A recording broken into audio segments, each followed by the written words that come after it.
പുതിയൊരു വീഡിയോയിലോട്ട് സ്വാഗതം.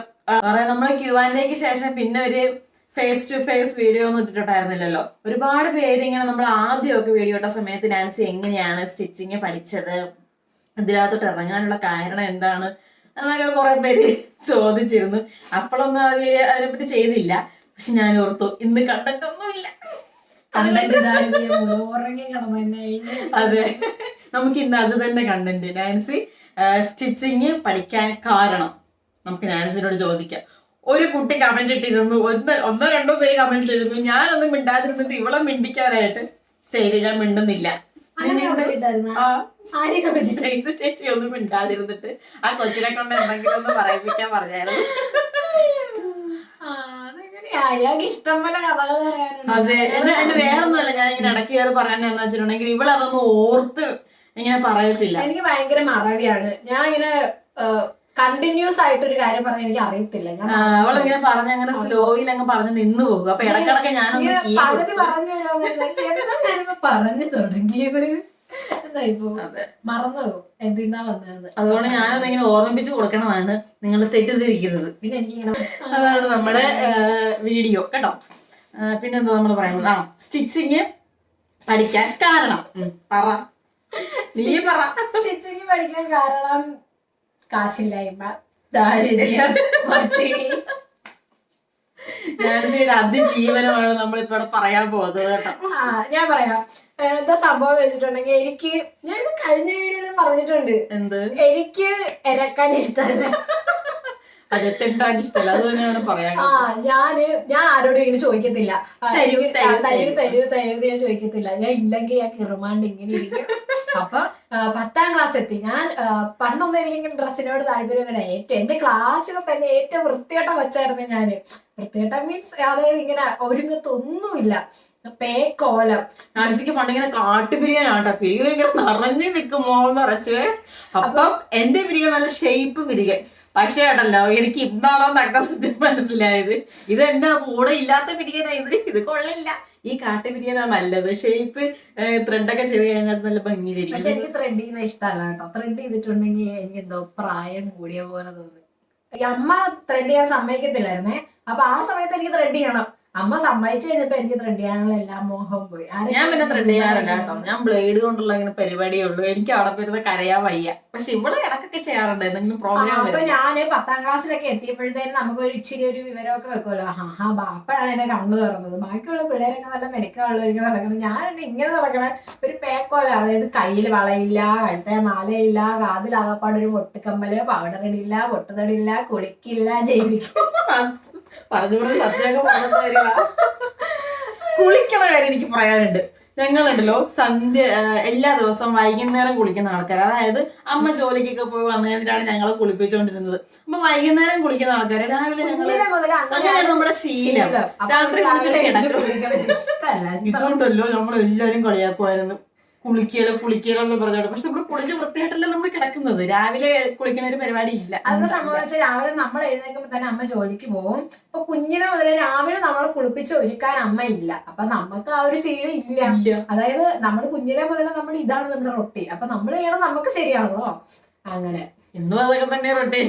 രാവിലെ ഞാനിപ്പോ എവിടെയെങ്കിലും പോകുമ്പോ ജസ്റ്റ് ഒന്ന് മേലെ കഴിയിട്ടാ പോകുന്നത്. രാത്രിയാണ് ഞങ്ങളെ തല നനച്ചുള്ള കുളി, അടിച്ചു നനച്ചുള്ള കുളി രാത്രിയിലാണ്. അപ്പൊ 10ാം ക്ലാസ് എത്തിയപ്പോഴത്തേനും ഞാൻ ഒരു വൈറ്റ് ചുരിദാറും നൈസിക്ക് ഒരു ബ്ലാക്ക് ചുരിദാറും കൂടി ഞങ്ങൾ ഹക്കോബയുടെ തുണി വാങ്ങി ഞങ്ങൾ തയ്പ്പിക്കാൻ വേണ്ടി അപ്പുറത്തുള്ള ഒരു സ്റ്റിച്ചിങ് സെന്ററിൽ ആദ്യമായിട്ട് നമ്മൾ പുറത്ത് കൊടുത്ത് തയ്പ്പിക്കുന്നതാണ്. അപ്പൊ ആ സമയത്ത് 10ലാണ് എനിക്ക് ആഗ്രഹം വരുന്നത് കേട്ടോ, ഇങ്ങനെ ഉടുപ്പുകളൊക്കെ ഇടണം. 10ാം ക്ലാസ്സിൽ നമുക്ക് കുറച്ചൊരു തുടക്ക കാലഘട്ടത്തിൽ ഒരു 2 മാസത്തോളം നമുക്ക് കളർ ഇടാനായിട്ടുള്ള ഒരു ഓപ്ഷൻ ഉണ്ട്. അപ്പൊ ആ സമയത്ത് എനിക്ക് ഇടാൻ തുണിയില്ല. ഞാൻ ഇവിടെ വന്ന് എല്ലാ ദിവസവും കരച്ചില്ല. നൈസ് എടുത്താ കരയാണെന്ന് പറഞ്ഞു. നൈസേ നീ എന്തിനാണ് കരയണത്? ഞാൻ ഇറന്ന് മേടിച്ച് വെച്ചേക്കാൻ എന്റെ തുണി എല്ലാം ഷേപ്പ് ചെയ്ത് ഇടുവായിരുന്നു കേട്ടോ. അപ്പൊ ഞാൻ നൈസേ എനിക്ക് ഇടാൻ ഉടുപ്പില്ല, അങ്ങനെയാണ് ഇങ്ങനെയെന്നൊക്കെ പറഞ്ഞ എങ്ങനെയോ 2 ടോപ്പിനുള്ള തുണി മേടിച്ചു. അത് സ്റ്റിച്ച് ചെയ്യാൻ വേണ്ടി കൊണ്ട് കൊടുത്തു. അങ്ങനെ സ്റ്റിച്ച് ചെയ്ത് കഴിഞ്ഞ് തയ്യക്കൂലി ചോദിച്ചപ്പോഴത്തേനും ഇവിടെ എല്ലാവരും ഞങ്ങളായിട്ട് ആട്ടുക. അമ്മ ഇല്ല എന്റെ കൈ കാശൊന്നും ഇല്ല. അമ്മൂമ്മയുടെ അടുത്ത്, വെല്ലിമ്മച്ചിയുടെ അടുത്ത് ചോദിക്കുന്നു, അമ്മയുടെ അടുത്ത് ചോദിക്കുന്നു, എല്ലാവരുടെയും പുറകെ നടക്കുക ഞങ്ങള്. അതായത് കാശ് വേണമല്ലോ കൊടുക്കാനായിട്ട്. കാശ് ചോദിച്ചു ഇവിടെ വന്നു കേട്ടോ. ഇവിടെ വന്ന് ജെസ്സിയമ്മയുടെ അടുത്ത് നമ്മൾ പറയണം എത്രയാന്ന് ചോദിച്ചിട്ട് വേണം പറഞ്ഞിട്ട് കാശ് മേടിച്ചോണ്ട് പോകാനായിട്ട്. അങ്ങനെ കാശ് വന്ന് ഇവിടെ പറഞ്ഞപ്പോ അമ്മ ഒയ്യോ ഇത്രയും രൂപയോ തയ്പ്പിക്കാനായിട്ടൊന്നും പറഞ്ഞു. ഇവിടെ കിടന്ന് അല്ലറ ഞങ്ങളുടെ ഒട്ടപ്പുറത്താണ് ഈ പറയുന്ന സ്റ്റിച്ചിങ് കട. എന്നിട്ട് ഇവിടെ കിടന്ന് അലമുറയിട്ട് കരയുക. ഞാന് നൈസ് സ്തംഭിച്ച് പേടിച്ച് വിറച്ചൊക്കെ നിൽക്കുവോ ദൈവമേ. അപ്പൊ നമുക്കറിയത്തില്ലല്ലോ ഈ കാശിന്റെ വില എന്താണെന്ന് നമുക്ക് അറിയത്തില്ല. അപ്പൊ എന്റെ മൈൻഡിലോട്ട് ഉടനെ തന്നെ പോയത് ഇത് ഭയങ്കര വലിയ തുകയാണ്. എനിക്കൊരു നെഗറ്റിവിറ്റിയാ ഫീൽ ചെയ്തത്. ഞാൻ എന്തോ തെറ്റ് ചെയ്ത പോലത്തെ, ഞാൻ ശരിക്കും ഇങ്ങനെ തെറ്റ് ചെയ്ത് ഞാൻ കുറ്റവാളിയാ എന്നിട്ട് ഞാൻ എനിക്ക് ഭയങ്കര വിഷമമായ ഒരു ഇൻസിഡന്റ്. അപ്പം അതെന്തോ ഒഴിവാക്കണമായിരുന്നു. ഉടുപ്പ് കിട്ടിയില്ലാലും വേണ്ടായിരുന്നു, ഈ ഒരു അവസ്ഥ ഒഴിവാക്കാമല്ലോ എന്ന്. എനിക്കതൊക്കെ ഭയങ്കര വിഷമമുണ്ടല്ലോ. അങ്ങനെ എനിക്കതൊക്കെ ഭയങ്കര വിഷമമായി. എന്റെ അടുത്ത് ഒരാൾ നോ പറയുന്നത് എനിക്ക് ഇഷ്ടമല്ല. അതുകൊണ്ടാണ് ഞാൻ ചോദിക്കാത്തത്. അതായത് ചോദിക്കുമ്പോ നോ പറഞ്ഞിട്ടുണ്ട് എനിക്ക് വിഷമമാണ്. അപ്പൊ അതുകൊണ്ട് നോ കേൾക്കാതിരിക്കാൻ വേണ്ടിയിട്ടാണ് ഞാൻ മിണ്ടാതിരിക്കുന്നത്. അപ്പം അങ്ങനെ പിന്നെ ഇതിന് ഒരു രക്ഷയില്ല, കാശ് കൊണ്ട് കൊടുത്തേ പറ്റത്തുള്ളൂ. അങ്ങനെ ഞങ്ങളുടെ വിഷമം കണ്ട് വല്യമ്മച്ചി എപ്പോഴും സ്ഥിരം രക്ഷക വന്ന് വല്യമ്മച്ചി പറഞ്ഞാൽ എന്തെല്ലാം ആവട്ടെ കാശ് ഞാൻ തരാമെന്ന് പറഞ്ഞു. വല്യമ്മച്ചിയുടെ പെട്ടി തുറന്ന് പെൻഷൻ പൈസയിൽ നിന്ന് കാശ് എടുത്ത് ഞങ്ങൾക്ക് തന്നു. ഞാനും നൈസിയും കൂടി പൈസയായിട്ട് ഈ കടയിൽ ചെന്ന് കൊടുത്തു. അപ്പൊ ഇവിടെ നടക്കണ ബഹളം മുഴുവനും ആ ചേച്ചി കേട്ടു. ചേച്ചി എന്നിട്ട് എന്റെ പറഞ്ഞു കൊച്ചേ ഇതാണ് ശരിക്ക് എല്ലായിടത്തുനിന്നും മേടിക്കുന്ന പൈസ ഇങ്ങനെയാണ് അങ്ങനെയാണെന്നൊക്കെ പറഞ്ഞ്. അപ്പൊ നമ്മൾക്കും അയ്യോ ആയിപ്പോയി. അയ്യോ ഇതായി ഇങ്ങനെ വല്ല. ഈ ജസിയമ്മ ഇതുവരെ പുറത്തു കൊടുത്തൊന്നും തയ്പ്പിക്കത്തില്ല. അമ്മയ്ക്ക് തയ്ക്കാൻ അറിയത്തില്ലല്ലോ. അമ്മ തന്നെ തയ്ച്ച് അമ്മയുടെ ചുരിദാറെല്ലാം എടുക്കും. ഞങ്ങളുടെ യൂണിഫോം എല്ലാം തയ്ച്ചു തന്നിരുന്നത്. അപ്പൊ നമുക്ക് ആദ്യമായിട്ട് പുറത്തു കൊടുത്ത് തയ്പ്പിക്കണമെന്നുള്ള ആഗ്രഹം കൊണ്ടാണ് നമ്മളിങ്ങനെ തയ്പ്പിച്ചത്. അങ്ങനെ ആ ചേച്ചി എന്നിട്ട് അയ്യോ കൊച്ചേ അങ്ങനെയാണ് ഇങ്ങനെയാണെന്നൊക്കെ പറഞ്ഞപ്പോ പിന്നെ വിഷമമായി എനിക്ക്. അതായത് അവിടെ ചെന്ന് ആ ചേച്ചി കേട്ടല്ലോ നമ്മളെ വഴക്കുകളും നമ്മള് മാത്രമല്ല അവരും കേട്ട് അവർക്കും ഒരു മനസ്സിലായി. ഇതിപ്പോ എനിക്ക് ശരിക്കും ഇപ്പൊ മനസ്സിലാവും. അവർക്കും ഒരു മനസ്സിന് വിഷമമായിരിക്കും. തയ്ക്കാനുള്ള തയ്ച്ചും കൊടുത്ത് പൈസ പറയാൻ നേരത്ത് ഇങ്ങനൊരു സിറ്റുവേഷൻ സീനാവുന്നത് നമുക്കൊരു വിഷമമായിരിക്കുമല്ലോ. അങ്ങനെ ഒരു ഇൻസിഡന്റ് ഉണ്ടായി. അങ്ങനെ ആ ഒരു 10ാം ക്ലാസ് കഴിയുന്നു. അപ്പൊ 10ാം ക്ലാസ് കഴിഞ്ഞ് കഴിയുമ്പോ തന്നെ ഞാൻ തീരുമാനം എടുത്തു സ്റ്റിച്ചിങ് പഠിക്കാൻ പോകാം. ഇവള് ഒന്നും ഇതുപോലെ പഠിക്കണം ചെയ്യണമെന്നൊന്നും പറഞ്ഞിട്ടില്ല. ട്യൂഷൻ ക്ലാസ്സിൽ തന്നെയാണെങ്കിലും ഞാൻ ജനിച്ചപ്പോ അതിലെ ട്യൂഷന് പോകാം, രാവിലെ ട്യൂഷൻ വൈകിട്ട് ട്യൂഷൻ അങ്ങനെയൊന്നും പോയിട്ടില്ല. പക്ഷെ ഞാൻ ട്യൂഷന് പോയി പഠിക്കാനില്ല കേട്ടോ, ഉഴപ്പാനായിട്ട് പോയത്. അത് പ്രത്യേകിച്ച് എടുത്തു പറയണം. ഉഴപ്പാനാണെങ്കിൽ പോലും ഈ രാവിലെ വൈകുന്നേരം ഇങ്ങനെ നമ്മുടെ മടിയാണ്. ബേസിക്കലി ഞാൻ മടിയുണ്ട്. അത് പോരാണ്ട് എനിക്കിങ്ങനെ പുസ്തകത്തിന്റെ മുമ്പിൽ എന്റെ ലൈഫ് സ്പെൻഡ് ചെയ്യുന്നത് എനിക്ക് ഇഷ്ടമേ അല്ലായിരുന്നു. ഞാൻ എന്റെ ലൈഫിൽ ഇന്ന് വരെ ഒരു 10 മിനിറ്റ് കൂടെ ഒരു പുസ്തകം പഠിച്ചിട്ടില്ല. എന്തോ എനിക്ക് കഴിവുണ്ട്. 10ലായിരുന്നപ്പോ എന്റെ അപ്പനോട് ചോദിച്ചത് നാസി ജയിക്കുമെന്ന്. നാസി ഇതാണ് അപ്പൻ വിളിക്കണത്. കാരണം അവരാരും കണ്ടിട്ടേ ഇല്ല. ഞാൻ സ്കൂളിൽ നിന്ന് വന്നിട്ടുണ്ട് ബുക്ക് തുറക്കണത് ആരും കണ്ടിട്ടില്ല ഇവിടെ. അതേസമയം നൈസൊക്കെ പീഡനമായിരുന്നു. എന്നോട് അമ്മ പഠിക്കാൻ ഇതുവരെ പറഞ്ഞിട്ടില്ല. എന്നോടല്ല, എനിക്ക് ഇതിലേം പോകാൻ പാടില്ല. അതേപോലെ എടി നിനക്ക് അവന്റെ അടുത്ത് പഠിക്കാൻ പാടില്ലേ. അപ്പൊ ഞാൻ ഉണ്ടായിപ്പാണോ അത് വേറെ കാര്യം. പഠിക്കുന്ന പോലെ നൈസിനെ ഭയങ്കരമായിട്ട് അമ്മയിട്ട് ടോർച്ചർ. എനിക്ക് തോന്നിയിട്ടുണ്ട് എപ്പോഴും എല്ലാ വീട്ടിലെ ആദ്യത്തെ കുട്ടിയാണ് ഈ പീഡനങ്ങൾക്ക് ഇല്ല. പിന്നെ ഞാനുണ്ടല്ലോ, ഞാൻ ഇങ്ങനെ കിറമാട്ടൊക്കെ ഇരിക്കാൻ എന്നെ ഇറിറ്റേറ്റ് ചെയ്യാൻ എന്താ മറ്റേ പൊട്ടിത്തെറിക്കണ പോലെ ഭയങ്കരമായിട്ട് ദേഷ്യപ്പെടും. ഞങ്ങളുടെ അപ്പന്റെ സ്വഭാവം എങ്ങനെയാ, ഞാൻ ഇങ്ങനെ ടപ്പേന്ന് പറഞ്ഞുകൊണ്ട് എന്നെ ദേഷ്യം പിടിപ്പിച്ച് അപ്പ തന്നെ വെട്ടിക്കെട്ട് പോലെ പൊട്ടും. ഞാൻ ശരിക്കും പറഞ്ഞാൽ അത്ര ഒന്നും ദേഷ്യപ്പെടത്തില്ല കേട്ടോ.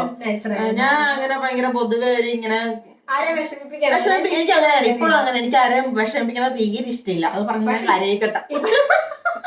പക്ഷെ ഇപ്പൊ ഞാനും അങ്ങനെ കേട്ടോ. ഇപ്പൊ ഞാൻ ഇപ്പൊ ഭയങ്കര പാടാ. പണ്ട് ഞാൻ ഇങ്ങനെ TV സിനിമയൊന്നും കണ്ട കരയത്തൊന്നുമില്ലായിരുന്നു. എനിക്കിങ്ങനെ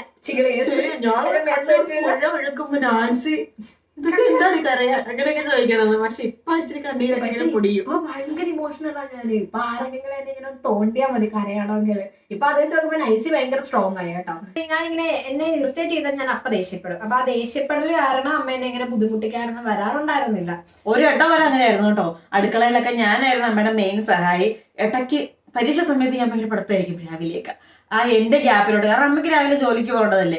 അപ്പൊ എന്റെ ഗ്യാപ്പിലോട്ട് ഇവള് കേറി കഴിഞ്ഞാൽ രണ്ടും കൂടി എന്തൊരു തല്ലാന്നറിയാമോ. എനിക്കുണ്ടല്ലോ പണ്ടൊക്കെ എന്റെ വിചാരം വഴക്ക് പറയുന്ന ഒരു ഉപകരണമാണ് അമ്മ. അതായത് അമ്മ ഇങ്ങനെ നല്ല അമ്മ ചിരിച്ച് കണ്ടിട്ടേയില്ല. പക്ഷെ ഒരു ഡിഫറന്റ് ആണ് അമ്മ. എന്താണ് ഞങ്ങളിൽ പറഞ്ഞ പോലെ അമ്മയുടെ എനിക്ക് കുഞ്ഞില കേട്ടോ ഒട്ടും കോണ്ടാക്ട് ഉണ്ടായിരുന്നില്ല. ഞാൻ വല്യമ്മയായിട്ടായിരുന്നു എന്റെ കണക്ഷൻ ഫുള്ള്. വല്യമ്മച്ചേട്ടാ അപ്പന്റെ അമ്മയായിട്ട് വല്യമ്മച്ചിയായിരുന്നു. ഞാനും വല്യമ്മച്ചും കൂടെ ഏറ്റവും അധികം സമയം ഒന്നിച്ച് സ്പെൻഡ് ചെയ്യുന്നതാണ്. എന്നാന്ന് വെച്ചിട്ടുണ്ടെങ്കിൽ അമ്മ ഇവക്ക് 1.5 വയസ്സുള്ളപ്പോ അമ്മ ജോലിക്ക് പോകുമായിരുന്നു. അങ്ങനെ അപ്പൊ അമ്മ ഇങ്ങനെ പറയുവേ, കൊച്ചെന്ത് പാവം കൊച്ചായിരുന്നു, 1.5 വയസ്സിലൊരു വട്ടക്കസേര ഉണ്ട് നമ്മുടെ വീട്ടില്. പണ്ടത്തെ വീട്ടില് ഇങ്ങനെ പ്ലാസ്റ്റിക് കൊണ്ട് ഇങ്ങനെ കുറക്കണ പോലത്തെ കസേരയില്ലേ, അതിൽ ഇങ്ങനെ ഇരിക്കും. രാവിലെ അമ്മ പോകുമ്പോ ഇരുത്തളാണ് ആ കസേരയില്, വരുമ്പോഴും അവിടെ ഇരിപ്പുണ്ട് കൊച്ചു. അപ്പൊ അമ്മ അവിടെ ചോദിക്കും, അമ്മ പാല് കൊച്ചുപോയി കിടന്നോട്ടെ, അമ്മ വരാന്ന് പറയുമ്പോ അവിടെ പോയി കിടന്നോള് ഉറങ്ങും. അങ്ങനെ പിന്നെ അപ്പൊ ഇങ്ങനെ എന്റെ ഒരു ശത്രുവിനെ പോലെ ആയിരുന്നു ഞാൻ അമ്മേനെ കണ്ടോണ്ടിരുന്നത് കേട്ടോ. എന്താന്ന് വെച്ചാല് എനിക്കിങ്ങനെ എന്നെ ശ്രദ്ധിക്കുന്നില്ല.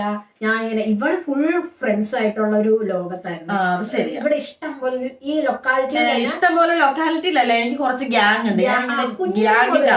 1ാം ക്ലാസ് മുതൽ ഗ്യാങ് കണ്ടുപിടിച്ചു. ട്യൂഷൻ പോകുന്നു, സ്കൂള്, ഇവിടെയൊക്കെ നമ്മള് ഗ്യാങ് ആയിട്ടാ പോകുന്നത്. അങ്ങനെ പണ്ട് മുതലേ ഞാൻ ഗ്യാങ്ങിലാണ്.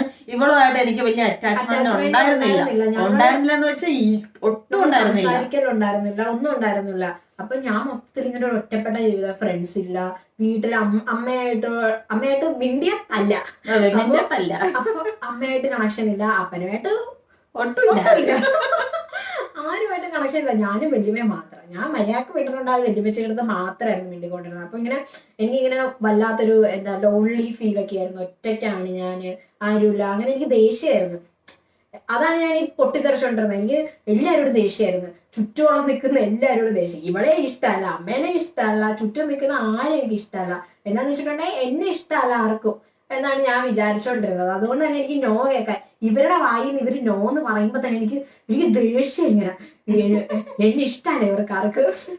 ശരിക്കും ഞാനിപ്പം എന്നെ അറിയുന്ന എല്ലാവരോടും ഞാൻ പറയാറുണ്ട്, നമ്മൾ ശരിക്കും കുഞ്ഞു പിള്ളേരുടെ അടുത്ത് ഇങ്ങനെ ജോലിക്കൊക്കെ ആക്കിയിട്ട് പോകത്തില്ല. അപ്പൊ അങ്ങനെ നമ്മൾ ഒരിക്കലും ചെയ്യരുതെന്ന് ഞാൻ എപ്പോഴും പറയണേ. എനിക്കൊരു കൊച്ചുണ്ടായിട്ടുണ്ടെങ്കിൽ ഉറപ്പായിട്ട് ഞാൻ കൊച്ചിന്റെ കൂടെ കുഞ്ഞിലെ ടൈം സ്പെൻഡ് ചെയ്യുന്നൊക്കെ. ഇങ്ങനെ എനിക്ക് ഭയങ്കര ഒരു വിഷമമുള്ള, എന്റെ ചൈൽഡ്ഹുഡ് ട്രോമ എന്നൊക്കെ പറയണ പോലെ എനിക്ക് നല്ല വിഷമമുള്ള കാര്യമാണ്. എന്റെ ചൈൽഡ്ഹുഡ് സത്യത്തിൽ പോയി, നശിച്ചു പോയി. കാരണം ഉദാഹരണം ഇതൊക്കെയാണ്. അവിടെ ട്യൂഷനൊന്നും പോയില്ല, സ്കൂൾ വിട്ട് കഴിഞ്ഞാൽ വീട്ടിൽ വന്നുള്ള ഇരിപ്പാണല്ലോ. പക്ഷെ ഞാനങ്ങനല്ലേ, വീട്ടിൽ വന്നപ്പോൾ അടുത്ത പണിക്ക് പോവുക. ജോളി മൈൻഡാണ്. പിന്നെ അമ്മയായിട്ടൊക്കെ നല്ലൊരു ബോണ്ട് ഉണ്ടായിരുന്നു. ഒരു സ്നേഹം, അതായത് നൈസ് ചോദിക്കുന്നു കൊടുക്കും. അപ്പൊ എനിക്ക് പോകുന്ന തോട്ട് പ്രോസസ്സ് മുഴുവൻ ഇതാണ്. ഇതിനിടയ്ക്ക് വേറൊരു കോമഡി ഉണ്ട്. എന്റെ വീട്ടിലും പറയണ സാധനം എന്നെ എടുത്ത് വളർത്തിയതാന്ന് നൈസ് പറയും. എന്റെ അപ്പൻ പണ്ട് മറ്റേ ഡ്രൈവർ ആയിരുന്നു കേട്ടോ. അപ്പൊ അപ്പൻ ഓട്ടോ ഓടിക്കാൻ വേണ്ടി പോയപ്പോ എന്നെ കുപ്പത്തൊട്ടിയിൽ നിന്ന് കിട്ടിയതാണ് ഒരു കൊച്ചിന്റെ കരച്ചില് കേട്ടപ്പോ. ഞാൻ വിശ്വസിക്കും, കുഞ്ഞുപിള്ളേർ വിശ്വസിക്കുകയും ചെയ്യും. വീട്ടിൽ നടക്കുന്ന സിറ്റുവേഷൻ അതാണ്. അതായത് ഇവളെ ട്യൂഷന് വിടുന്നു, ഇവക്ക് ചോദിക്കുമ്പോ ഡ്രസ്സ് എടുത്ത് കൊടുക്കുന്നു, ഇവളുടെ മറ്റേ ആദ്യ കുർബാനയൊക്കെ, ആദ്യത്തെ പിള്ളേരുടെ ആദ്യ കുർബാന. പക്ഷെ അതിന്റെ മെയിൻ പ്രശ്നം എന്താണെന്നറിയാമോ? കാരണം കൂടി ഉണ്ട്, വേറെ കാരണം കൂടി ഉണ്ട്. എനിക്ക് തുണി എടുത്തു കഴിഞ്ഞാൽ അത് ഇവള്, കാരണം ഇവിടെ ചെറുതാണല്ലോ, എനിക്ക് തുണി എടുത്തില്ല എന്നുണ്ടെങ്കിൽ എനിക്ക് മുതിർന്ന ആരും ഇല്ലല്ലോ തുണി തരാനായിട്ട്. അതാണ് ഈ ഫസ്റ്റ് പിള്ളേർക്ക് എടുത്തു കൊടുക്കണതിന്റെ മെയിൻ കാരണം തന്നെ. എന്റെ വന്നിട്ട് ഇവൾ ഇട്ടോ കാണണം. അതാണ് അങ്ങനെ. അപ്പൊ ഇവക്ക് അതുർബാന വരുമ്പോഴത്തേനും ഒക്കെ ഗിഫ്റ്റ് ആയിട്ടും ഒക്കെ ഡ്രസ്സ് കിട്ടുന്നുണ്ട്. അപ്പൊ ഞാൻ നോക്കുമ്പോ ഇവക്ക് എല്ലാം കിട്ടുന്നുണ്ട്. അപ്പൊ എനിക്ക് വേണ്ടിട്ട് ഒന്നും നടത്താനില്ല. അപ്പൊ ഇവരെന്നെ കളിയാക്കാൻ വേണ്ടി പറയുകയും ചെയ്യും, നിന്റെ 1ാം ബർത്ത്ഡേ ആഘോഷിച്ചോ, എന്റെ 1ാം ബർത്ത്ഡേ ആഘോഷിച്ചു, എന്റെ ആദ്യ ആഘോഷിച്ചു, അങ്ങനെ. ഇതാണ് എല്ലാവരും ആദ്യം ആദ്യത്തെ പിള്ളേരുടെ ആഘോഷിക്കാൻ, 2ാമത്തെ അവോയ്ഡ് ചെയ്യും. അത് നമുക്ക് സാമ്പത്തികമായിട്ട് മുന്നോട്ട് നിൽക്കുന്ന എല്ലാവരുടെ അവസ്ഥ അതൊക്കെ തന്നെയാണ്. അത് പക്ഷെ നമ്മുടെ സമയത്തെയും കൂടി ആ ഒരു 90s കിഡ്സിന്റെ ഒരു പ്രശ്നമാണ്. ഇപ്പൊ അങ്ങനെ ആയിരിക്കത്തില്ല ആരും. എല്ലാവരും ആഘോഷിക്കും. ഞാനൊരു പ്രായത്തിന് എന്റെ എല്ലാ ബർത്ത്ഡേ ഇവിടെ ആഘോഷിച്ചിട്ടുണ്ട്. അതിനെ വലിയ കോമഡി.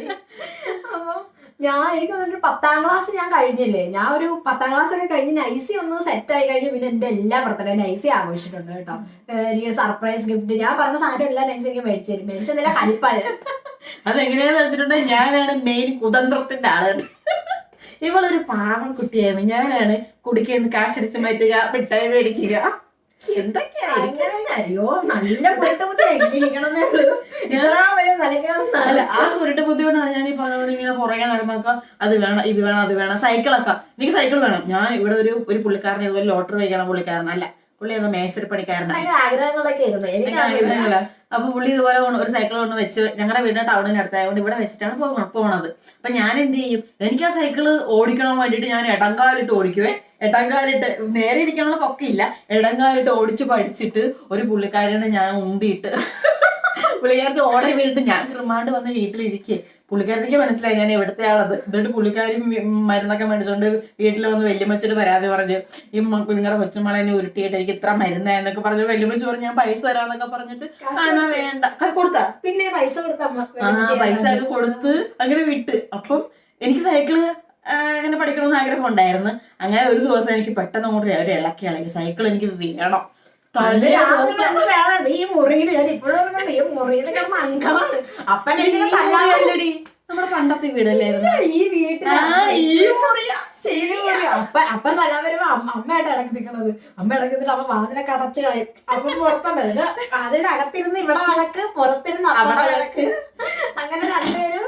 അപ്പന്റെ സ്വഭാവം എങ്ങനെ അറിയാമോ? എന്ത് പറഞ്ഞാലും ആദ്യം നോ അല്ലാണ്ട് യെസ് പറയല. എന്ത് പറഞ്ഞാലും വേണ്ട അങ്ങനെ പറയത്തുള്ളൂ. പിന്നെ നമ്മുടെ ചെറുപ്പത്തിലുള്ള നമ്മുടെ ഏറ്റവും സപ്പോർട്ട് എന്ന് പറഞ്ഞ ആൾക്കാർ നമ്മുടെ വീട്ടിലെ വല്യമ്മച്ചയായിരുന്നു. എന്തുണ്ടായിരുന്നു ഞങ്ങളെ ഭയങ്കര ഇഷ്ടമായിരുന്നു കേട്ടോ, ഭയങ്കര ഇഷ്ടമായിരുന്നു. അതുകൊണ്ട് ഞങ്ങൾ എന്തിനും കുറെയൊക്കെ പുള്ളിക്കാരത്തി ഏതുതരം പുള്ളിക്കാരത്തോട്ടല്ലേ ചെല്ലുന്നത്, കുറെയൊക്കെ കണ്ടില്ല കേട്ടില്ല എന്ന് വെച്ചാൽ ഞങ്ങൾക്ക് അവസാനം ആയിരം സാധിച്ചു തരും. അങ്ങനെ ഇതുപോലെ ഒരു രാത്രിയിൽ ഞാൻ കിടന്നൊരു അലറല് തുടങ്ങി, എനിക്ക് സൈക്കിൾ നാളെ തന്നെ വേണം എന്ന് തുടങ്ങി. സാധനം എനിക്ക് കിട്ടിയിട്ടാ, സാധനം ഞാൻ ഒപ്പിച്ചെടുത്ത് സാധനം പുത്തം മേടിച്ചു. സെക്കൻഡ് വേണ്ട. പിറ്റേ ദിവസം വൈകുന്നേരം സ്കൂള് വിട്ട് വന്ന് അമ്മയെ കൂടി പോയി മേടിച്ച് സൈക്കിള് പോയി മേടിച്ച് പുത്തൻ സൈക്കിൾ. അപ്പൊ ഇതൊക്കെ ഒരു കഴിവാണ്. ഇതൊക്കെ ഞാൻ ഐസി ആയിട്ടൊക്കെ സംസാരിച്ചു തുടങ്ങി, മിണ്ടി തുടങ്ങി, ഒരു ഫ്രണ്ട്ഷിപ്പ് ബിൽഡായി തുടങ്ങി. അത്രേ ഉള്ളൂ കേട്ടോ. ജസ്റ്റ് ഒന്ന് മിണ്ടും സംസാരിക്കും. ഒരു കമ്പനി വേണ്ടി സെറ്റ് ചെയ്ത് തുടങ്ങിയിട്ടേ ഉള്ളൂ. നല്ല ഫ്രണ്ട്സൊന്നും അല്ലായിരുന്നു. അപ്പൊ അങ്ങനെ ഇരിക്കുന്ന സമയത്ത് 10ാം ക്ലാസ് കഴിഞ്ഞ സമയത്ത് ഞാൻ ജെസിയമ്മയുടെ അടുത്ത് ഓൾറെഡി ഞാൻ നേരത്തെ പറഞ്ഞു വെച്ചു, എനിക്ക് തയ്യൽ പഠിക്കാൻ പോകണം, അമ്മ പൈസ അങ്ങനെ പറഞ്ഞു വെച്ചില്ല എങ്കിൽ സമയം അമ്മ കൈ വളർത്തേക്ക് കാണിക്കും. പിന്നൊരു കാര്യമുണ്ട്, നിങ്ങളുടെ കാര്യം അമ്മേനെ തെറ്റിദ്ധരിക്കരുത് കേട്ടോ. അമ്മ സ്ട്രഗിൾ ചെയ്ത് കയറി വന്നവരാണ്. ഇപ്പൊ നമുക്ക് അമ്മേനെ ഓർത്ത് ഭയങ്കര അഭിമാനമാണ്. അന്ന് നമുക്ക് ഭയങ്കര ഇതായിരുന്നു. ഞങ്ങളെപ്പോഴും പറയായിരുന്നു ഈ അമ്മേനെ വേണ്ട, ഈ അമ്മേനെ വേണ്ട. അമ്മയുടെ അനിയത്തി ഒരാളുണ്ട്, എന്നിട്ട് ഞങ്ങളിങ്ങനെ പറയുന്നത് ശിവാന്റിന് ഞങ്ങൾക്ക് അമ്മേനെ വേണ്ട. ഞാൻ കാരണം എന്തു പറഞ്ഞാലും ഒന്നും ചെയ്തു തരികയില്ല. പേടി സ്വപ്നം ജസ്റ്റിമായിരുന്നു വേഗം തന്നെ പേടിയായിരുന്നു. ഇപ്പൊ ഞാൻ പറയും അമ്മേനെ കിട്ടിയത് ഞങ്ങളുടെ ഭാഗ്യമാണ്. കാരണം നമ്മുടെ ഒരു ലെവലിൽ നിന്ന് ചിന്തിക്കും. എന്തിനും നമ്മുടെ ഒപ്പം നിന്ന് ഓക്കെയാണ് പുള്ളിക്കാരൻ. ഒന്നിനും നോയല്ല, എല്ലാത്തിനും എസ്സാ. പുള്ളിക്കാരത്തെ പണ്ട് ഈ നോ പറഞ്ഞുകൊണ്ടിരുന്നത് പൈസ ഇല്ല, തുച്ഛമായ പൈസയല്ലേ കിട്ടുന്നത്. ആ പൈസ നമുക്ക് എല്ലാം ചെയ്യാനായിട്ട് സാലറി ആയിരുന്നു ഉണ്ടായിരുന്നത്. ഓരോന്നും ചെയ്തോണ്ടിരുന്നത്. അതിപ്പോ നമ്മളെ കൊണ്ട് പറ്റുമോ? നമ്മളെ കൊണ്ട് പറ്റത്തില്ല. അമ്മയ്ക്ക് കിട്ടുന്നതിന്റെ ഇരട്ടി സാലറി കിട്ടിയിട്ടും നമ്മളെ കൊണ്ട് ഇരട്ടി കിട്ടിയിട്ടും നമ്മളെ കൊണ്ട് എന്റെ കയ്യിൽ എന്തെങ്കിലും ഉണ്ടെന്ന് വെച്ചാൽ ഇന്നും നമ്മുടെ സാമ്പത്തിക അടിസ്ഥാനത്തിന്റെ ഇത് അമ്മയുടെ കയ്യിൽ തന്നെ, അടിത്തറ അമ്മയുടെ കയ്യിൽ തന്നെ. 1 രൂപ മാനേജ്മെന്റ് ഫുള്ളും അമ്മ തന്നെയാ. ഇപ്പോഴും അമ്മ എന്റെ അടുത്തൊക്കെ പറയും, ഞാൻ ജോലിക്ക് വേണ്ടിയാണോ ഈ കുടുംബം നടത്താനായിട്ട് നിനക്കൊക്കെ കിട്ടുന്ന പൈസ മീശക്കാർക്കും പുള്ളിക്കാർക്കും കൊടുക്കാനുള്ളതേ ഉള്ളൂ എന്ന് പറയും. സ്റ്റിച്ച് ചെയ്ത് തുടങ്ങിയ ശേഷമാണ് അമ്മയ്ക്ക് പുറത്തുനിന്ന് ഡ്രസ്സ് എടുത്ത് ഞങ്ങൾ കൊടുത്തു തുടങ്ങിയത്. ഇപ്പോഴും ഇന്നും അമ്മ ജോലി എടുക്കുന്നുണ്ടെങ്കിൽ അമ്മ ചെയ്യുന്ന ജോലിയുടെ കാര്യങ്ങൾ വീട്ടിൽ ഓരോരോ കാര്യങ്ങൾ ചെയ്യാനുള്ളതാണ്. അതായത് ഓരോരോ നമുക്ക് ഇപ്പൊ തന്നെയാണെങ്കിൽ നമ്മുടെ വീടിന്റെ മുകളിലോട്ട് ഒരു നിലയൊക്കെ എടുത്തല്ലോ സ്റ്റിച്ചിങ്ങിന്റെ ഒരു സ്പേസറൊക്കെ വേണ്ടിയിട്ട്. അങ്ങനെ ഒന്ന് കഴിയുമ്പോൾ മറ്റൊന്നായിട്ട് അമ്മയ്ക്ക് ഇങ്ങനെ ബർഡൻ വന്നുകൊണ്ടിരിക്കും, എന്തെങ്കിലും ചെയ്യേണ്ട കാര്യങ്ങൾ വന്നുകൊണ്ടിരിക്കും. അപ്പൊ ഞാനിപ്പോ അമ്മയടുത്ത് പറയായിരുന്നു, അമ്മ ഇനിയും മക്കൾക്ക് വേണ്ടി ഇൻവെസ്റ്റ് ചെയ്യണ്ട, അമ്മക്ക് കിട്ടുന്ന പൈസ എൻജോയ് ചെയ്യുന്നൊക്കെ ഞാൻ എപ്പോഴും പറയാം അമ്മയടുത്ത്. ഞാനും നൈസിയും എനിക്ക് ഒരു താല്പര്യം ഇല്ലായിരുന്നു കേട്ടോ. എന്നെ വെറുതെ അമ്മ പറഞ്ഞു നീ കൂടെ അങ്ങനെ പറ്റുള്ളൂ, വാശിക്കെന്നെ കൊണ്ടുപോയത്. പക്ഷെ എനിക്ക് ഒട്ടും ഇഷ്ടമുണ്ടായിരുന്നില്ല. കാരണം ഞാൻ പറഞ്ഞില്ല, ഞാൻ ഫ്രണ്ട്സ് അങ്ങനെയാണ്. ഇതാണ് പ്രശ്നം. ഞാൻ അങ്ങോട്ട് എന്റെ കാര്യങ്ങൾ ആവശ്യപ്പെടണം, ഇവള് നോ പറഞ്ഞാൽ ഇവളെ വലിച്ചോണ്ട് പോകാം. അങ്ങനെ എനിക്ക് വേണം, ഞാൻ പരിയല്ല, അപ്പം നീ വന്നേ പറ്റുള്ളൂ എന്ന് പറഞ്ഞുകൊണ്ട് നാൻസി ഞങ്ങളുടെ വീടിന്റെ തൊട്ടപ്പുറത്തെ അങ്ങനെ ഞങ്ങൾ സ്റ്റിച്ചിങ് പഠിക്കാൻ വേണ്ടിട്ട് പോയി. മാസം 300 രൂപയായിരുന്നു. മാസമല്ല, നമ്മൾ ചുരിദാർ മാത്രം പഠിക്കണം. ചുരിദാർ ഫുൾ പഠിക്കാനായിട്ട് 600 രൂപയായിരുന്നു. അപ്പൊ ഫസ്റ്റ് നമ്മുടെ 60 ദിവസത്തെ കോഴ്സാണ്. വെക്കേഷൻ സമയമല്ലേ, വെക്കേഷൻ ടൈമിലായിരുന്നു. ചുരിദാർ ഫുൾ പഠിപ്പിക്കാനായിട്ട് 600 രൂപയാണ് അവർ ചാർജ് ചെയ്തോണ്ടിരുന്നത്. അപ്പൊ അഡ്വാൻസ് ആയിട്ട് നമ്മൾ 300 രൂപ കൊടുക്കണം കേട്ടോ. അങ്ങനെ എന്റെ 300, നൈസിയുടെ 300, മേമോൾ ചേച്ചിയുടെ 300, മൊത്തം 900 രൂപ നമ്മൾ കൊണ്ടേ കൊടുക്കുന്നു. ചെല്ലുന്നു, അവിടെ പോയി വേഷം കെട്ടല്, അവിടെ കോമഡി ടൈം. എന്താന്ന് വെച്ചാൽ വെക്കേഷൻ ആയതുകൊണ്ട് കുറെ പിള്ളേരുണ്ട്. നമ്മുടെ ഇവിടുത്തെ ലൊക്കാലിറ്റിയിൽ എല്ലാവരും ഉണ്ടായിരുന്നു. നമുക്ക് നടക്കണം കേട്ടോ. അത് 12 മണിക്ക് ഏതാണ്ടായിരുന്നു ക്ലാസ്. 12 മണിക്ക് ഇഷ്ടംപോലെ പിള്ളേരുണ്ടല്ലോ. ടൈം വെച്ചിട്ടാണ് നമ്മൾ പൊക്കോണ്ടിരുന്നത്. ഈ 12 മണി മുതൽ നല്ല നട്ടുച്ച വരുന്ന ഞങ്ങള് മൂന്നും കൂടി നടത്താം. എനിക്കാണെങ്കിൽ ഇഷ്ടമില്ലാത്ത എന്നെ കൂടി കേട്ടോ, ഞാൻ വന്നില്ല അതൊക്കെ പറഞ്ഞാലും പിന്നെ ഇവരുടെ കൂടത്തിലങ്ങ് പോകും. അങ്ങനെ ഞങ്ങള് മൂന്നാളും കൂടെ 3-4 ദിവസം 2 ദിവസം 3 ദിവസം അതാണ്ട് പോയി നൈസിനെ കൊണ്ട്. 3-ാമത്തെ ദിവസം നൈസിന് ഞാൻ വന്നില്ല, ഞാൻ വരികയെന്ന് പറഞ്ഞു. കാരണം എന്നെ എനിക്ക് മിഷത്തിൽ കയറി ചെയ്തിട്ട് എനിക്ക് ഒന്നും അറിയാൻ മേലെ. ഇവരൊക്കെ നേരെങ്കിലും ചോട്ടുണ്ടേ. എനിക്ക് താല്പര്യം ഇല്ലാന്നിട്ടായിരിക്കും ഞാൻ പഠിക്കാത്തത്. എനിക്ക് പറ്റുന്നില്ല. ഞാൻ ഇങ്ങോട്ട് അടിക്കുമ്പോ നൂല് അങ്ങോട്ട് കയറി പോടും, മറ്റത് പോലും എനിക്ക് ദേഷ്യം. പിന്നെ ആരും എനിക്ക് ഇഷ്ടമില്ലാണ്ടാണല്ലോ പോയത്. അതുകൊണ്ട് 3-4 ദിവസം കൊണ്ട് തന്നെ നൈസ് പരിപാടി നിർത്തി വരുന്നില്ല. പിന്നെ ഞാൻ മേമോച്ചിനെ പഠിച്ചോണ്ടാണുള്ളത്. കഴിയാതെ ഞാൻ വാഷ് എന്ത് ബ്രെയിൻ വാഷിങ് അതവൾ ഇന്നും പറയടി, ഞാനുള്ളതുകൊണ്ടാണ് നീ പഠിച്ചത്, നന്ദി വേണം. അങ്ങനെ ഞാനും മേമോൾ ചേച്ചിയും കൂടി പോകും. അങ്ങനെ പോയി എന്നെ കൊണ്ട് മാക്സിമം പറ്റുന്ന ദിവസം വരെയൊക്കെ ഞാൻ നിർബന്ധിച്ച് വിളിച്ചിട്ട് കൊണ്ട്. അത് കഴിഞ്ഞ് പിന്നെ എനിക്കും മടിയായി. അങ്ങനെ 10 ദിവസം ഏതാണ്ടും പോയി. 10 ദിവസം പോയി തികച്ചില്ല എന്നാ തോന്നുന്നത്. 10 ദിവസം ഞാൻ ഒരു അക്കം തികക്കാൻ വേണ്ടി 10 എന്ന് പറഞ്ഞിട്ട് അങ്ങനെ 10 ദിവസം പോയി. പിന്നെ നിർത്തി. ടോപ്പ് മാത്രം പഠിച്ചു. അപ്പൊ ആ 2 ദിവസം, ആ ഒരു 10 ദിവസത്തിനുള്ളിൽ 2 ടോപ്പ് തയ്ച്ചു നമ്മള്. അവിടെ ചെന്നിരുന്ന കേട്ടോ തയ്ക്കണേ. ആ 2 ടോപ്പ് തയ്ച്ച എക്സ്പീരിയൻസിൽ നിന്നാണ് ഇപ്പൊ ഇത്രയും സാധനങ്ങള് തയ്ക്കണം. ആ 2 ടോപ്പ് തയ്ച്ച് നാൻസി പഠിച്ചു. നാൻസി ഇങ്ങോട്ട് പോകുന്നു. അത് കഴിഞ്ഞിട്ട് നാൻസിക്ക് തയ്ക്കാൻ കഴിയില്ല. ഇനിയാണ് എന്റെ കഥ തുടങ്ങണത്. ഇനിയാണ് നൈസിയുടെ ഇടപെടലുകൾ വരുന്നത്. കഴിയില്ല. ഇവള് വന്നിട്ട് പറയും, നിനക്കറിയത്തില്ലേ നീ അതല്ല, ഒരു കാര്യമുണ്ട്. ഇവള് ചെയ്തോണ്ട്, ഇവള് ഫസ്റ്റ് ചെയ്ത ചുരിദാറാണ്. ഫസ്റ്റ് പിള്ളേര് പഠിക്കുമല്ലോ. ഇവള് നല്ല രസമായിട്ട് അത് ചെയ്തു. നല്ല ഭംഗിയായിരുന്നു അത് കാണാനായിട്ട്. ഇപ്പോഴും ഇവള് ചെയ്യുന്നതിലൊക്കെ ഇവളുടെ ഒരു സിഗ്നേച്ചർ ഉണ്ട്. ബൈ നാൻസി എന്ന് എഴുതി വെക്കണ്ട. കാരണം ഇവള് ചെയ്യുന്നതും ഇവളുടേതായ ഒരു സിഗ്നേച്ചർ അതിനകത്ത് ഉണ്ടാകും. അതേപോലെ നല്ല രസമുണ്ടായിരുന്നു കാണാനായിട്ട്. ആദ്യം തയ്ച്ചത് എനിക്കപ്പം ഇഷ്ടപ്പെട്ട്. ഹായ് കൊള്ളാം, ഇനി നാൻസി എടുക്കൊണ്ട് പണിയെടുപ്പിക്കും എന്നാണ് എന്റെ ഒരു മൈൻഡിലോട്ട്. ഇവള് ചെയ്താൽ മതി, ഇവള് നന്നായിട്ട് ചെയ്യുന്നുണ്ട് എന്നൊരു മൈൻഡിലോട്ട് ആയി നമുക്ക്. അങ്ങനെ ഇരുന്ന സമയത്ത് പിന്നെ എന്നാ എന്റെ പരിപാടി എന്നാന്ന് വെച്ചിട്ടുണ്ടെങ്കിൽ വല്യമ്മച്ചയുടെ പുറകെ നടന്നിട്ട് പൈസ മേടിക്കുക, ആ പൈസക്ക് തുണി എടുക്കാൻ ഞങ്ങൾ രണ്ടുപേരും കൂടെ പോകും. അപ്പൊ നാൻസി തുണിയും കൊണ്ട് വന്നിട്ട് എനിക്ക് എനിക്ക് അറിയില്ല.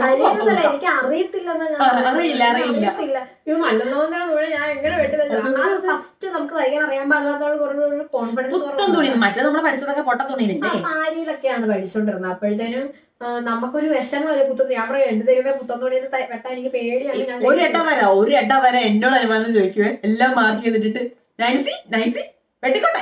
അപ്പൊ ഞാൻ ഓക്കെ ഞാനുണ്ടല്ലോ നൈസി എന്റെ അടുത്ത് വന്ന് നിക്കണം. മാർക്ക് ചെയ്യണമെങ്കിൽ അടുത്ത് വന്ന് നിക്കണം, സ്റ്റിച്ച് ചെയ്യണമെങ്കിൽ അടുത്ത് വന്ന് നിക്കണം. എനിക്ക് ഒരു കിണ്ടി അറിയത്തില്ല. എന്തായാലും ശരിയല്ലേ, ശരിയാ. ഞാൻ എന്നിട്ട് നൈസിനെ അടുത്ത് വിളിച്ചു നിർത്തി ഞാൻ കട്ട് ചെയ്യുള്ളൂ. എനിക്ക് അതൊരു റൊട്ടീൻ പോലെ വരുന്നു അല്ലേ. കുറെ നാടുകളോളം നൈസി വന്ന് അടുത്ത്. കഴിഞ്ഞ ഇടയോടെയാണ് ഇവള് ഇൻഡിപെൻഡന്റ് ആയിട്ട്. കാരണം ഞാൻ പല കാര്യങ്ങളിലും വിവാഹ ശേഷം ബിസി ആയിപ്പോയി, അങ്ങോട്ട് പോയി. അങ്ങനെ ബിസി ആയി പോയ ശേഷമാണ് ഞാൻ ഇടപെടാത്തത്. അല്ലെങ്കിൽ ഈ പറഞ്ഞ പോലെ ഞാൻ എടുത്തു കൊണ്ടുവന്ന് ഇരുത്തണം ഈ ഷെപ്പയിൽ. ഇൻഡിപെൻഡന്റ് ആയത് നൈസിയുടെ കല്യാണം ശേഷമാണ്.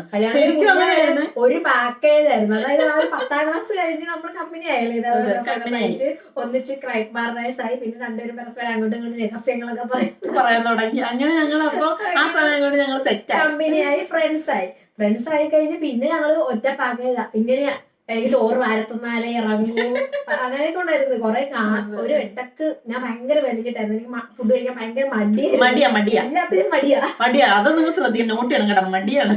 അപ്പൊ ഫുഡ് വരെ എനിക്ക് വാരി തന്നോണ്ടിരുന്നത് നൈസായിരുന്നു. ആ നൈസി വാരി തരുന്ന ആ ഒരു ഇടയിൽ ഞാൻ മെച്ചപ്പെടുകയൊക്കെ ചെയ്തായിരുന്നു. വണ്ണത്തിലൊക്കെ വ്യത്യാസം വന്ന് എനിക്ക് അറിയത്തില്ല, വേണ്ടത് നമുക്ക് പുറത്തു കൊടുക്കാം. അപ്പൊ ഞാൻ പറഞ്ഞു, നാൻസി പുറത്തു കൊടുക്കണ പൈസ ഉണ്ടെങ്കിൽ നമുക്ക് ഒരു തുണി കൂടി മേടിക്കാം. ആ ഒരൊറ്റ ഡയലോഗിലാണ് ഞാൻ വീട്ടിക്കൊണ്ടിരുന്നത് പലപ്പോഴും. അപ്പൊ നാൻസി ശരിയാണല്ലേ വിശ്വസിക്കോടനെ. എന്നിട്ട് ദൈവമേ, ഇപ്പൊ ഫോൺ ഉണ്ടല്ലോ നമുക്ക്. അന്ന കാലത്ത് ഫോൺ ഇല്ല. പക്ഷേ ഈ ഭയങ്കര ബുദ്ധി, അതാണ് ബുദ്ധികൾ കാത്തുപിടിക്കണം. അപ്പോഴേ എന്നിട്ട് ഈ ആലോചിച്ചോണ്ട് വരും, പാറ്റേൺ ആലോചിച്ചോണ്ട് വരും. ഡാൻസ് നമുക്ക് ഇങ്ങനെ ചെയ്യാം, നമുക്ക് അങ്ങനെ ചെയ്യാം. ഇവിടെ ഇത്രയും ഭാഗം ട്രാൻസ്പെറന്റ്, ഇവിടെ ഇത്രയും ഭാഗം വെൽവെറ്റ്. എന്നിട്ട് വല്ല കഷണം തുണിയൊക്കെ കഷണം തുണി നമുക്ക് തയ്ക്കാനില്ല സാധനമേ, ഇത്രയുള്ള പീസൊക്കെ ഉണ്ടാവും. അതൊക്കെ എടുത്തോണ്ട് ഒന്ന് കൂട്ടി വെച്ച് പറയുന്നത് ഇത് ഒന്നിച്ച് വെച്ചിട്ടുണ്ട് നല്ല രസമായിരിക്കും. ഞാനത് കേട്ടിട്ട് ഞാനും തയ്ച്ചു കൊടുക്കും. തയ്ച്ചു കഴിയുമ്പോ എല്ലാരും വന്ന് സൂപ്പർ സൂപ്പർ സൂപ്പർ പറയുന്നത്. അപ്പൊ ക്രെഡിറ്റ് എനിക്കാ വന്നിട്ടുണ്ട് തയ്ക്കുന്നത്. എനിക്ക് ഈ പറഞ്ഞ പോലെ ആഘാതമായിരുന്നു തുണിയോട്. അങ്ങനെ ഞങ്ങള് ഇഷ്ടം പോലെ വല്യമ്മേനെ ഞാൻ പറ്റിക്കുന്നു, പൈസ മേടിക്കുന്നു. കുർത്തയില് പാറ്റേൺസ് ചെയ്യുമായിരുന്നു. അതായത് നമുക്ക് നോർമൽ കുർത്ത ചെയ്ത് നമുക്ക് മടുത്തു. എന്നിട്ട് നമ്മള് അങ്ങനെ പല തുണികൾ വെച്ചിട്ട് ഇവിടെ വെക്കും പാച്ചസ് വർക്ക്. പാച്ച് വർക്കൊക്കെ ഒരു വിവരവും ഇല്ല. ഇതൊക്കെ ഇങ്ങനെയാണോ ചെയ്യേണ്ടതെന്ന് നമുക്ക് ഒന്നും അറിയില്ല. എന്നാലും ഞങ്ങള് ഇവിടെ മാത്രം വെച്ചപ്പോ നമുക്ക് കുറച്ച് താഴത്തും കൂടി ഒരു സൈഡിൽ നിന്ന് ത്രികോണം പോയി കൊടുത്താലും ഭയങ്കര കൂലക്കുശമായി ആലോചിച്ചിട്ട് ഓരോ പക്ഷെ ഇങ്ങനെ നമുക്ക് ഈ പറഞ്ഞ പോലെ പൈസ കൊടുത്ത് വാങ്ങുന്ന ഒരു പരിപാടി ഇല്ല. ഞങ്ങള് പിന്നെ വലുതായി തുണിക്കടയിൽ ഒറ്റയ്ക്ക് പോകാനൊക്കെ പേടിയല്ലേ നമുക്ക്. തുണിക്കടയിലൊക്കെ അപ്പനും അമ്മയൊക്കെ ആയിട്ട് പോകുന്ന ഒരു സെറ്റ് ആയിരുന്നല്ലോ. പിന്നെ ഞങ്ങൾ ഈ പറഞ്ഞ പോലെ തന്നെയൊക്കെ പോകാൻ തുടങ്ങി. തുണിക്കടയിൽ പണ്ട് ഇതുപോലെ +2 പഠിക്കുന്ന സമയത്താണ് ഞങ്ങൾക്ക് ഈ ഓണക്കോട് വേണം, അമ്മ എടുത്ത് തന്നേ പറ്റുള്ളൂ. ഞങ്ങളുടെ ഫ്രണ്ട്സിനൊക്കെ അമ്മാവൻ എടുത്തു കൊടുക്കും, അമ്മായി എടുത്തു കൊടുക്കും. എന്റെ പൊന്നെ, എന്റെ ഒരു കൂട്ടുകാരത്തിന്റെ ശ്രുതി ഒരു ഓണം വന്നു കഴിഞ്ഞാൽ അവർക്കൊരു 10 ജോഡിയെങ്കിലും കിട്ടും കേട്ടോ. അമ്മാവൻ കൊച്ചാച്ച വല്യച്ഛൻ ഇവരൊക്കെ എടുത്ത് കൊടുക്കും. നമുക്ക് അങ്ങനത്തെ ഒരു അച്ഛൻ വീട്ടിലുള്ളവർ പോലും എടുത്ത് തരില്ല. ഓണ സെലിബ്രേഷൻ തന്നിട്ടുണ്ട് പോകാനായിട്ട് ഒരെണ്ണമെങ്കിലും വേണമല്ലോ. അതിനുവേണ്ടി ഞങ്ങൾ ഇതുപോലെ ആ സമയം കൊണ്ടൊക്കെ അമ്മയായിട്ട് ഒരു ഇച്ചിരി സെറ്റൊക്കെ ആയി. ഇങ്ങനെ നമുക്ക് അങ്ങോട്ട് പറയാനൊക്കെ ഒരു ധൈര്യമൊക്കെ വന്നു തുടങ്ങിയ സമയത്ത് ഞങ്ങൾ ഇങ്ങനെ കൊണ്ടുപോകും. നമുക്ക് കൂടുതൽ പോകാം, അമ്മ മേടിച്ചതാ. അങ്ങനെ 2 മാസം മുന്നേ ഞങ്ങൾ പുറകെ നടന്ന് അമ്മേനെ സെറ്റ് ആക്കിയിട്ട് ഒരു ഡേറ്റ് ഫിക്സ് ചെയ്യും. അന്ന് ഞങ്ങൾ പോകും. ഇടത്തെ കയ്യിലും നാൻസിയും വലത്തെ കയ്യിലും ഞാനായിട്ട് പോയിട്ട് ഞങ്ങൾ അമ്മ പൈസ എത്രയുണ്ട് അപ്പൊ ജന്മജന്മ പറയല അറിയത്തില്ല. ഇങ്ങനെ പറയും 500 രൂപയുണ്ട് കയ്യില് പറഞ്ഞാൽ കൊണ്ടുപോണേ. അപ്പൊ അങ്ങനെ വാശിക്ക് തയ്ച്ചു കൂട്ടായിരുന്നു കേട്ടോ. വാശിക്ക് തയ്ച്ചു കൂട്ടിയിട്ട് എനിക്ക് തോന്നുന്നു ഞാനൊരു +2 നമുക്ക് കളർ ഇടേണ്ട ആവശ്യമേ ഇല്ല. അതിൽ 1 or 2 ഫുൾ യൂണിഫോം ആട്ടോ. അതുകൊണ്ട് എനിക്ക് +2 ഡ്രസ്സിന്റെ ആവശ്യമില്ലായിരുന്നു. ഞാൻ +1 കയറിയ സമയത്ത് നൈസിക്ക് ഡിഗ്രിക്ക് കയറി ഡിഗ്രിയുടെ ആ ഒരു ടൈമിൽ എല്ലാ ബുധനാഴ്ചയും കളർ ഡ്രസ് ഇട്ടുണ്ടായിരുന്നു. അപ്പൊ അതായിരുന്നു നൈസിക്ക് ഇങ്ങനെ ഇരുന്ന് തയ്ച്ചു കൊടുക്കുമായിരുന്നു. അപ്പൊ എനിക്ക് എന്താണെങ്കിലും ഒരു 3 ജോഡിയെങ്കിലും നമ്മൾ തയ്ക്കുമായിരുന്നല്ലേ, മെറ്റീരിയൽ പുറത്തു പോയി എടുത്ത് നമ്മൾ തന്നെ. അങ്ങനെ നമ്മള് സാധനം തുണി മേടിച്ച് തയ്ച്ചിട്ട് നൈസ് റിപ്പീറ്റ് ചെയ്യത്തില്ല. എല്ലാ ബുധനാഴ്ചയും വേറെ അത് വേറെ ഇട്ടോണ്ട് പോകുമ്പോ എല്ലാരും സൂപ്പറാണെന്ന് പറയാൻ തുടങ്ങി. നൈസി എന്ത് രസാ കാണാനായിട്ട്. നൈസിക്ക് ഞാൻ ഇതൊക്കെ മറ്റേ കുർത്ത തയ്ച്ചിട്ട് ജാക്കറ്റ് ഒക്കെ തയ്ച്ചു കൊടുക്കും.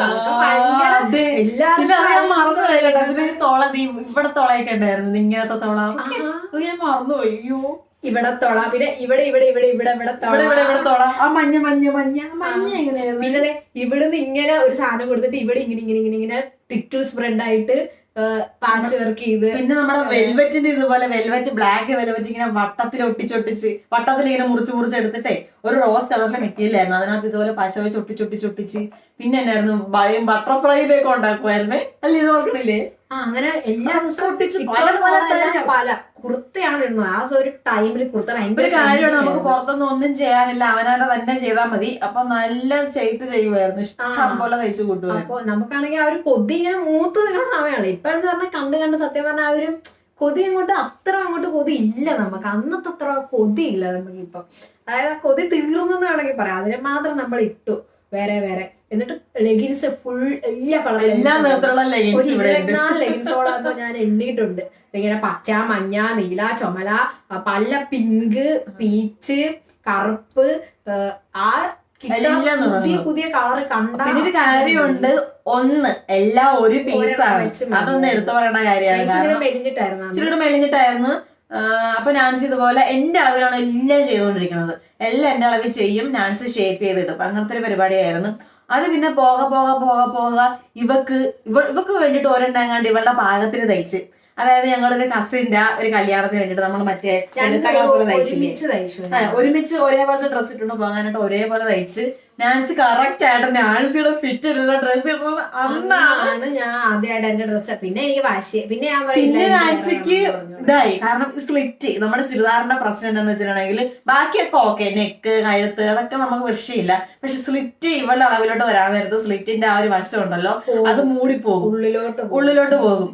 അതാണ് ഇവള് പറഞ്ഞുകൊണ്ടിരിക്കുന്നത് എപ്പോഴും. എനിക്ക് വേണം, എനിക്ക് ഒറ്റയ്ക്ക് വേണം, എനിക്ക് ഒറ്റയ്ക്ക് വേണം എന്ന് പറഞ്ഞുകൊണ്ട് ഇവള് ഇതുപോലെ അന്ന് മുതൽ ഞങ്ങൾ ഇങ്ങനെ പതിയെ രണ്ടെണ്ണം ചെയ്യാൻ വേണ്ടി തുടങ്ങി.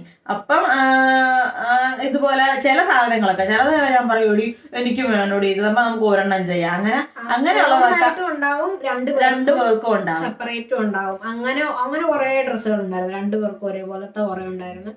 ഇത് പിന്നെ എന്താ വെച്ചാൽ കുഞ്ഞടമാരിയേ ഉള്ളൂ, അതിങ്ങനെ കുത്തിക്കയറ്റി നിറച്ചു വെക്കും. പിന്നെ പഴയതുണ്ടല്ലോ, പഴയ സെറ്റ് ഇങ്ങനെ എടുക്കും. അത് 30 നിങ്ങൾ ബെഡായെന്ന് വിചാരിക്കട്ടോ, അല്ല കേട്ടോ. ഒരു സമയത്ത് തന്നെ ഇങ്ങനെ നമ്മള് എടുത്ത് അലമാര ഒഴിപ്പിക്കണമല്ലോ സാധനങ്ങൾ എടുത്ത്. പക്ഷെ ഇപ്പൊ ഞങ്ങൾക്ക് അതൊക്കെ നല്ല വിഷമമാണ്. വേറൊന്നല്ല, റീസൈക്ലിംഗ് നമുക്ക് ചെയ്യാറുണ്ടല്ലോ. നല്ല സ്പേസ് ഇടുമായിരുന്നു ഞാനിങ്ങനെ, നമുക്ക് തയ്ച്ച് എടുക്കാൻ വേണ്ടിയിട്ട് നല്ല സ്പേസ് ഇട്ടാ കൊടുത്തോണ്ടിരുന്നത്. എല്ലാത്തിനും ഞാൻ അങ്ങനെ നല്ല തുണി എടുക്കുമായിരുന്നു. അപ്പൊ നമുക്ക് ഇപ്പോഴും പാകാവുന്ന ഡ്രസ്സുകളായിരുന്നു അന്ന് ചെയ്തു. ഇവക്ക് ഇപ്പോഴും പാകാട്ടോ, ഞാനതൊക്കെ കഴിഞ്ഞു പോയി. പിന്നെ ഇതുപോലെ മെറ്റീരിയൽ വാങ്ങാൻ പോകുമ്പോ 1.25 മീറ്റർ അതിനപ്പുറത്തോട്ട് വാങ്ങിയല്ല. കൈ ഞങ്ങൾ തീരുമാനിക്കും, ഇവിടുന്ന് ഞങ്ങൾ തീരുമാനിക്കും, അല്ലെങ്കിൽ അവിടെ ചെയ്യുന്ന തീരുമാനിക്കും. അവിടെ ചെന്നിട്ട് ഞാൻ ചോദിക്കും, നൈസ് എങ്ങനത്തെ കൈയാ വേണ്ടത്, കുഞ്ഞു കൈ ആണെങ്കിൽ കുഴപ്പമില്ല. അങ്ങനെയൊക്കെ തയ്ച്ച ആ കൂട്ടത്തിലുള്ള ഒരു കുർത്തയാട്ടോ ഇപ്പൊ ഞാൻ ഇട്ടോണ്ടിരിക്കുന്നത്. വർഷങ്ങൾക്ക് മുന്നേ ഇത് മാത്രം കൊടുത്തിട്ടില്ല. പക്ഷെ ഇതിപ്പോഴും നല്ല രസമല്ലേ കാണാനായിട്ട്. പിന്നെ ഒരു കാര്യമാണ്, ഞങ്ങളുടെ എല്ലാ തുണിയും ഞങ്ങൾ അഴുക്കാക്കിയല്ല കേട്ടോ, പറഞ്ഞിട്ടുണ്ട്. എന്നെ ഇടിയിപ്പിക്കൂല നൈസി. അയ്യോ, ഞാൻ ഈ ക്രീം കളറിൽ ഓഫ് വൈറ്റ് സാധനം വല്ലതൊക്കെ ഞാൻ പുറത്തോട്ടിട്ടോണ്ട് പോയിട്ടുണ്ട്, എനിക്ക് ഇരിക്കരുത്, അങ്ങനെയാ ഇരുത്തത്തില്ല, ഒന്നും ചെയ്യിക്കത്തില്ല. നസി അഴുക്കാവും. പിന്നെ പുറത്തൊന്നും തിരിച്ചകത്തോട്ട് വന്നിട്ടുണ്ടെ എനിക്കിങ്ങനെ ആഴത്തൊക്കെ എവിടെയെങ്കിലും. ഇവളിങ്ങനെയാണ്, തുണി മാറാൻ ഭയങ്കര ബുദ്ധിമുട്ടായിരിക്കും. ഇപ്പൊ എവിടെയെങ്കിലും പോയിട്ട് വന്നിട്ടുണ്ടെങ്കിൽ ചിലപ്പം രാത്രിയാണോ കുളിക്കണത്, ആ കുളിക്കണ നേരം വരെ അതിട്ടോണ്ടിരിക്കും. പക്ഷെ എനിക്ക് അങ്ങനെയല്ല, വന്ന പഴയ തന്നെ ഉടുപ്പോയി ഭദ്രമായിട്ട് വെക്കണം, അഴുക്ക് പറ്റരുത്. ഭദ്രമായിട്ട് സൂക്ഷിക്കും. അലക്കണതൊക്കെ നൈസിയാട്ടോ, ശനിയാഴ്ചകളിൽ നൈസി അലക്കിയിടും. മറ്റേ ഇതൊക്കെ മുക്കി എല്ലാം കൂടി ഷാമ്പൂലെ അലക്കത്തുള്ളൂ. ഷാമ്പൂല് ഇങ്ങനെ മുക്കി പൊക്കി എടുത്ത് സ്റ്റിഫൊക്കെ മുക്കി ഇടുന്നത്. അപ്പൊ അതൊന്നും ഞാൻ അറിയണ്ട, എനിക്ക് ഇട്ടാ മാത്രം മതി എടുത്ത്. അങ്ങനെയൊക്കെയായിരുന്നു. അങ്ങനെ പക്ഷെ വല്യമ്മച്ചിയുടെ കാര്യം പറയാതിരിക്കാൻ പറ്റില്ല കേട്ടോ. നമ്മുടെ ഈ ഒരു ജേണി നമ്മളൊന്നും ആയിട്ടില്ല, നമുക്ക് എന്തെങ്കിലുമൊക്കെ ചെയ്യണമെന്ന് നല്ല ആഗ്രഹമുണ്ട്. ഒരുപാട് പേര് ഇതുപോലെ സ്റ്റിച്ച് ചെയ്ത് തരുവാന്നൊക്കെ ചോദിക്കുന്നുണ്ട് കേട്ടോ. പക്ഷെ മറുപടി പറയാതെ എന്നാന്ന് വെച്ചാൽ നമുക്കിപ്പൊ അതിനുള്ള പറ്റത്തില്ല. ഇവൾ ഒരൊറ്റ ഒരുത്തിനെ കൊണ്ട് ഇതൊക്കെ നടക്കിയല്ല.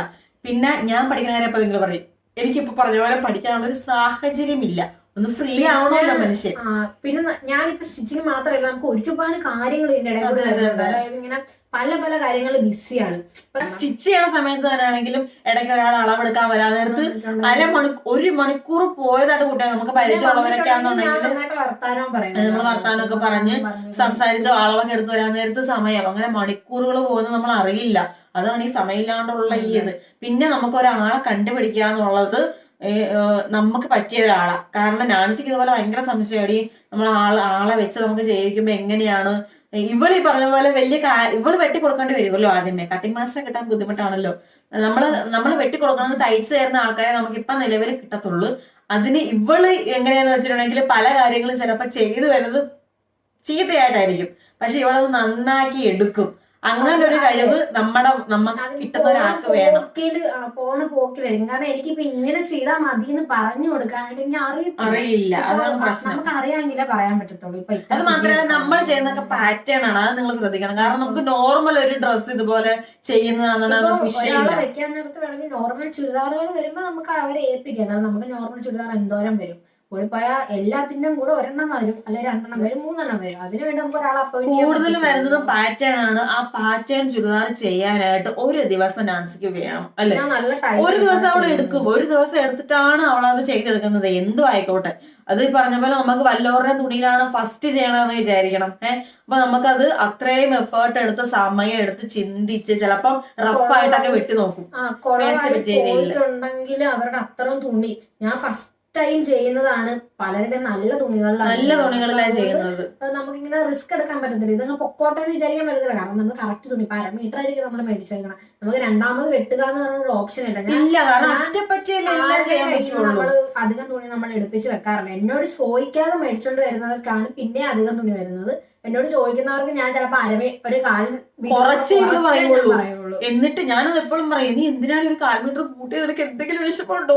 ഇവള് കുറച്ച് പറഞ്ഞിട്ടേ കിടന്നുണ്ട് ഈ തപ്പരതല് ഞാൻ കറക്റ്റ് ഇങ്ങനെ നോക്കിയിട്ട് ഒക്കെയാണ് പിന്നെ നമ്മളത് സെറ്റ് ചെയ്ത് എടുക്കുന്നത്. പിന്നെ ഞാൻ എടുക്കുന്ന മെഷർമെന്റുകൾ കറക്റ്റ് ആണോ എന്ന് എനിക്ക് അറിയത്തില്ല. അത് കോൺഫിഡന്റ് ആയിട്ട് എനിക്ക് പറയാൻ പറ്റത്തില്ല. നിങ്ങൾ ഇങ്ങനെ ചെയ്തോ എന്നും പറഞ്ഞ് വേറൊരാളെ എനിക്ക് ഏൽപ്പിക്കാൻ പറ്റത്തില്ല. ഞാൻ തയ്ച്ചു വരുമ്പോഴാണ് പലതും ഞാൻ അബദ്ധം പറ്റി എന്ന് പറയാത്തൊരു ഡ്രസ് ഇല്ല. ഞാൻ പേടിച്ചു പോവേ.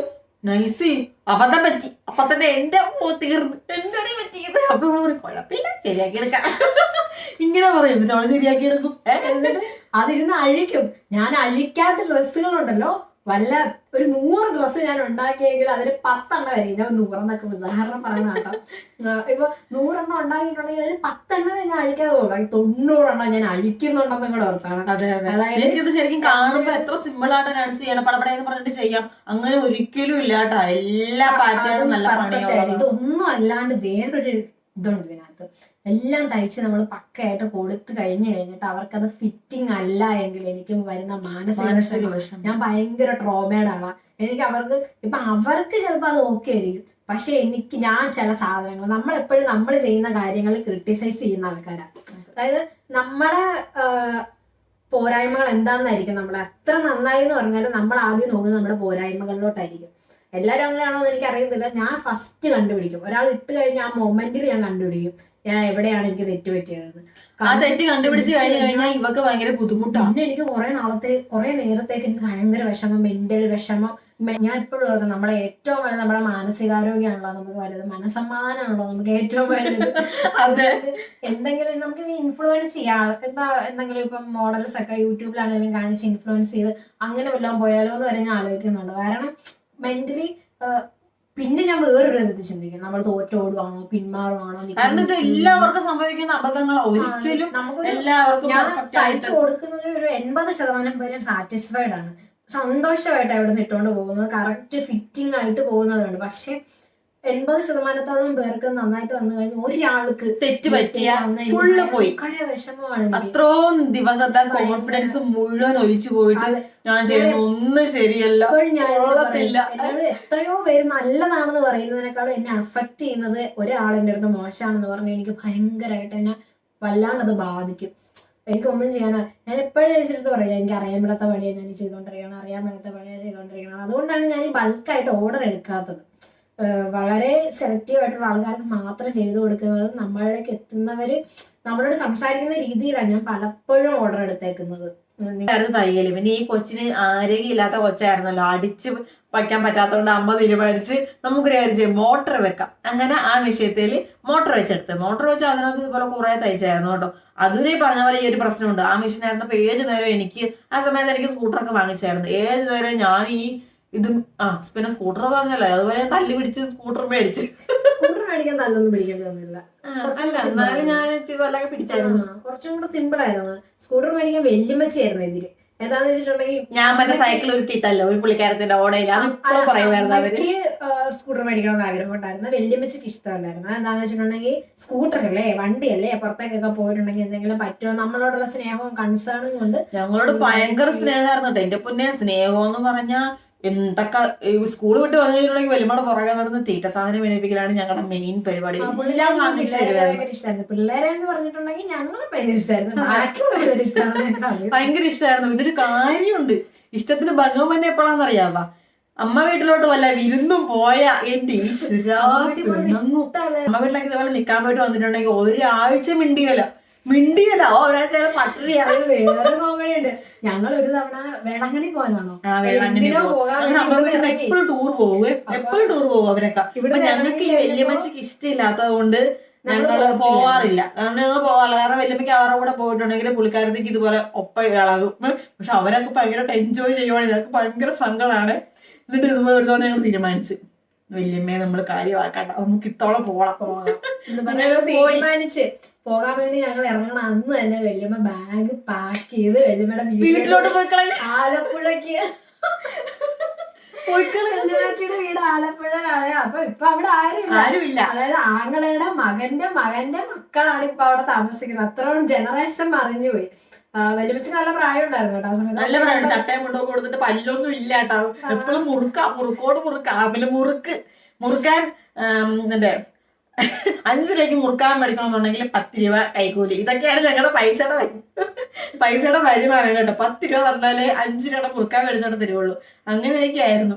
അങ്ങനെ ഒരുമിച്ച് പുറപ്പെട്ട് പുള്ളിക്കാരി ആലപ്പുഴയ്ക്ക് പോയി കളഞ്ഞ് ഈ ഞങ്ങള് പോയ വിഷമത്തിലൊക്കെ. അങ്ങനെ പുള്ളിക്കാരി ഭയങ്കര ഒരു പൊസസീവ് ആയിരുന്നു. പുള്ളിക്കാരിയുടെ സ്വന്തമാണെന്നൊരു ഇതായിരുന്നു കേട്ടോ. അങ്ങനെ ഭയങ്കര ഞങ്ങൾ ഒരുമിച്ച് ഈ മുറിയിൽ ഞങ്ങൾ കിടന്നുകൊണ്ടിരുന്നത്. എങ്ങനെയാന്ന് വെച്ചിട്ടുണ്ടെങ്കിൽ ഡബിൾ കോട്ട് കട്ടില് ഒരെണ്ണം, അത് ഞങ്ങൾ രണ്ടുപേരും കൂടി കിടക്കും.